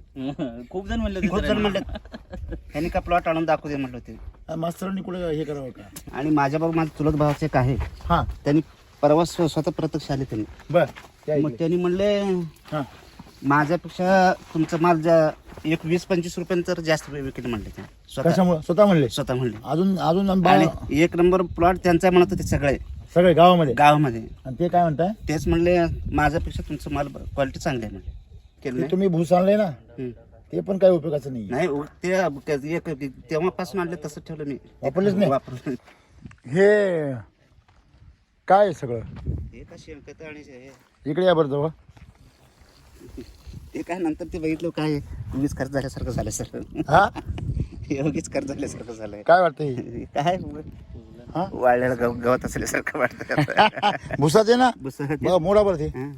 हे काय तेच यात काही कस आहे का. कस काहीच नाही. मग आता किती पैसे घातले याला. 30-35 हजार रुपये. मग 35,000 रुपयाचे तुम्हाला सगळं वैदिक आणि एस आलं असतं ना, ते चालू असतं ते आहे की नाही. त्यामुळे ते आता टाकलंच नाही ना, मग नाही टाकलं. तसंच पडून दिलं. कांद्यासाठी आपण वापरलेलं आहे सर. पण काय झालं माहिती प्रॉब्लेम, आपलं कांदा आता काढणीला आलेला आहे आणि बेंगलोरला आता सध्या गाडी जायला लागली. कांदा आपले जनावर आहे ती आणि शेळ्या वगैरे आहेत. सकाळी गेलो होतो, कांदा वगैरे काढलं होतं सेम पद्धतीने आणायचं. पण तिला पिशवी राहिल्यामुळे इथं प्रॉब्लेम आला. कसं मला बोलता येणार असं झालं. का बरं, बोला ना. या सगळ्यांचा विश्वास आहे तुमच्यावर, बोला. तुमचं युट्यूबवरती चॅनल बघितलं, शेतीमध्ये काय तर नवीन असं रासायनिक पेक्षा जर आणायचं वेगळं, धमाकाच करायचं असं वेगळं निर्णय होता. मग तुमचं सॉइल चार्जर टेक्नॉलॉजी बघितलं. मग काय केलं, लास्टच्या स्टेजमध्ये साईज पूर्णसाठी मागच्या वर्षी स्तरीवरती कांदा होता आपला. मग साईज चार्जर, फ्रूट चार्जर आणि सॉइल चार्जर वापरलं. त्याच्यावरतीच आपल्याला जबरदस्त रिझल्ट जाणवला. झाडाची कॅनोपी एवढी पातळ उत्पन्न आता सध्या कांदा काढणीला सुरू आहे आणि बेंगलोरला आता गाडी संध्याकाळी बघणार आहे. गाडी कशी साईज म्हणजे असे 300-250-300 ग्रॅम आहे. Same quality. आणि हे कांदा काही नाही सर, काहीच नाही. त्याचा कलर जे आहे आपला पिठासारखा कलर आहे. लोक शेतकरी काय बोलत का, शेतकरी काय बोलत ही कांदा पंचगंगा एलोरा आहे, आपला एलोरा कांदा आहे. पंचगंगासारखी एकदम कलर शायनी आहे, एकदम जबरदस्त आणि खडकाळा रान आहे. विषय ती झालेला आहे. आणि गांडुळीची संख्या 20-50. अरे हा आवाज कोणाचा. सर्व शेतकऱ्यांनी वापरली पाहिजे सर. शेतकरी मित्रो, आपण आतापर्यंत जो प्रवास पाहिला तो नाशिकपासून ते सोलापूर दक्षिण असा प्रवास आपण संपूर्ण पाहिला. ह्या प्रवासादरम्यान ज्या शेतकऱ्यांच्या व्हिजिट झाल्या, खूप सुंदर अशा अनुभव आले त्याच्यामध्ये आपल्याला आलेले आहेत. म्हणजे यूट्यूबवरती आपण ते सर्व व्हिजिटचे जे व्हिडिओ आहेत हे आता लागोपाठ आपण पोस्ट करणार आहोत पुढील आठवड्यामध्ये. आणि संपूर्ण जो दौरा आहे त्याचा जो उर्वरित जो भाग आहे म्हणजे पानमंगरूळ अक्कलकोट तालुक्यामधील तिथून ते पुन्हा नाशिकपर्यंत हा जो प्रवास आहे हा जवळजवळ 22 ते 24 तालुक्यांचा जो दौरा आहे तो आपल्याला पुढील रविवारी आपल्याला बघायला मिळेल. तर त्याच्यामध्ये आपण सर्वांनी दरम्यान जे काही व्हिडिओ येणार आहेत या सर्व व्हिडिओंचा आपण बारकाईने अभ्यास करावा. कारण सर्वात महत्त्वाची गोष्ट, जेवढ्या व्हिजिट्स आमच्या झालेल्या आहेत त्या प्रत्येक व्हिजिटमध्ये खूप काही असं शिकण्यासारखं आहे आणि ते सर्व आपण त्याच्यामध्ये नोट्स काढून ठेवाव्यात. आणि आमचे जे काही वितरक मित्र आहेत त्यांनाही विनंती आहे की आपण याच्यामध्ये हा एक अभ्यास सुरू करावा, याच्यामध्ये एक नोट्स बुक तयार करावी आणि शेतकऱ्यांचे जे अनुभव आहेत त्या दरम्यान शेतकऱ्यांना ज्या सूचना केलेल्या आहेत, ज्या नवीन गोष्टी सुचवलेल्या आहेत, जे नवीन मुद्दे मांडलेले आहेत त्याचं पूर्ण आपण या ठिकाणी नोंद घ्यावी आणि त्याचा आपल्या शेतीसाठी, आपल्या शेतकऱ्यांच्या मार्गदर्शनासाठी सर्वांनी याचा वापर करावा. मित्रहो, या टूरच्या दरम्यान अजून खूप साऱ्या गमती जमती घडलेल्या आहेत. व्हिजिटच्या दरम्यानमध्ये खूप सारं नवीन नॉलेज शिकायला भेटलेलं आहे. तर आपण जरूर ते सर्व जे आपल्याला तुम्हाला छोटीशी झलक दाखवण्याचा मी प्रयत्न केला आहे, हे संपूर्ण व्हिजिटचं नॉलेज आपल्याला संपूर्ण येणाऱ्या काही दिवसांमध्ये, येणाऱ्या 1-2 महिन्यामध्ये तुम्हाला सर्व व्हिडिओ एका पाठोपाठ एक आपल्याला यूट्यूबवरती बघायला मिळतील. आणि आता आपण जे बघितलं की जे शेतकऱ्यांनी आपल्याला द्राक्षबाग दाखवली त्यांची 5 एकर, त्याचबरोबर हे जे उत्साही तरुण शेतकरी आहे कांद्याचे, हे कांद्याच्या शेतकऱ्यांचे अनुभव, या सर्व गोष्टी तुम्हाला त्या भागांमध्ये बघायला मिळतील. आपण सर्वांनी त्याचा अभ्यास करावा. यापुढील भागामध्ये जसजसं आम्ही प्रवास पुढे पुढे सर्व करत गेलो, मग मोसंबी आहे, त्यानंतर संत्रा आहे, त्याचबरोबर कांद्याचे नवीन नवीन व्हिडिओ आहे, टोमॅटोचे प्लॉट्स आहेत, वांग्याचे व्हिडिओ आहे. वांग्याचा आणि टोमॅटोचा प्लॉट तर एवढा जबरदस्त आहे मित्रांनो की म्हणजे आत्ताची पिढी किंवा आत्ताच्या युगातील कुणीही त्याच्यावर विश्वास ठेवणार नाही मित्रांनो. 8x8ची टोमॅटोची सरी आहे, म्हणजे 8 फूट अंतरावर टोमॅटोची सरी आहे, 8 फूट अंतरावर वांग्याची सरी आहे. परंतु 2 महिन्यामध्ये टोमॅटोनी ती सरी कव्हर केली आहे. आणि नुसत्या म्हणजे फुलांच्या गुच्छांमध्ये आणि थोडंफार सेटिंग सुरू झाले तरी तारा तुटायला लागले शेतकऱ्याच्या. म्हणजे वांग्याचं जर बघितलं तर त्या वांग्याची क्वालिटी बघून व्यापारी धावत शेतापर्यंत येत आहेत. हे सर्व अनुभव तुम्हाला त्या ठिकाणी बघायला मिळणार आहे. एका मोसंबीच्या झाडाला 2200 फळं कशी लागली, हे पण एका संत्र्याच्या झाडाला 2200 फळं कशी लागली, एका शेतकऱ्याच्या खोडाला आतमध्ये म्हणजे त्या संत्र्याच्या झाडाच्या आतल्या भागामध्ये कशी फळं लागली जाड काडीवरती. आणि त्याचबरोबर नाशिकमध्ये फक्त वैदिकवरती द्राक्षबाग पिकवणारी एक जोडपं कुटुंबाच्या उदरनिर्वाहासाठी एका लक्ष्मीने स्त्रीने जी बचत करून ठेवली घरासाठी, ती बचत तिने आपल्या मिस्टरांना कर्जातून बाहेर येण्यासाठी वैदिक वापरण्यासाठी ती ऑफर केली. असे खूप सारे अनुभव आपल्याला पुढील भागामध्ये बघायला मिळणार आहे. त्याचबरोबर डाळिंबाची शेती 100% वैदिकवर, डाळिंबाची 100% वैदिकवर, वांग्याची, टोमॅटोची आणि द्राक्षाची शेती कशा प्रकारे केली जाते, या सर्वांचा अनुभव आपल्याला पुढील भागामध्ये घ्यायचा आहे. शेतकरी आणि वितरक मित्र हो, या टूरच्या दरम्यान आपण सर्वांनी जे काही प्रेम दिलं त्यासाठी आपल्या सर्वांचे मनापासून धन्यवाद. तर चला मग पुन्हा भेटूया पुढच्या रविवारी उर्वरित सत्रामध्ये. धन्यवाद.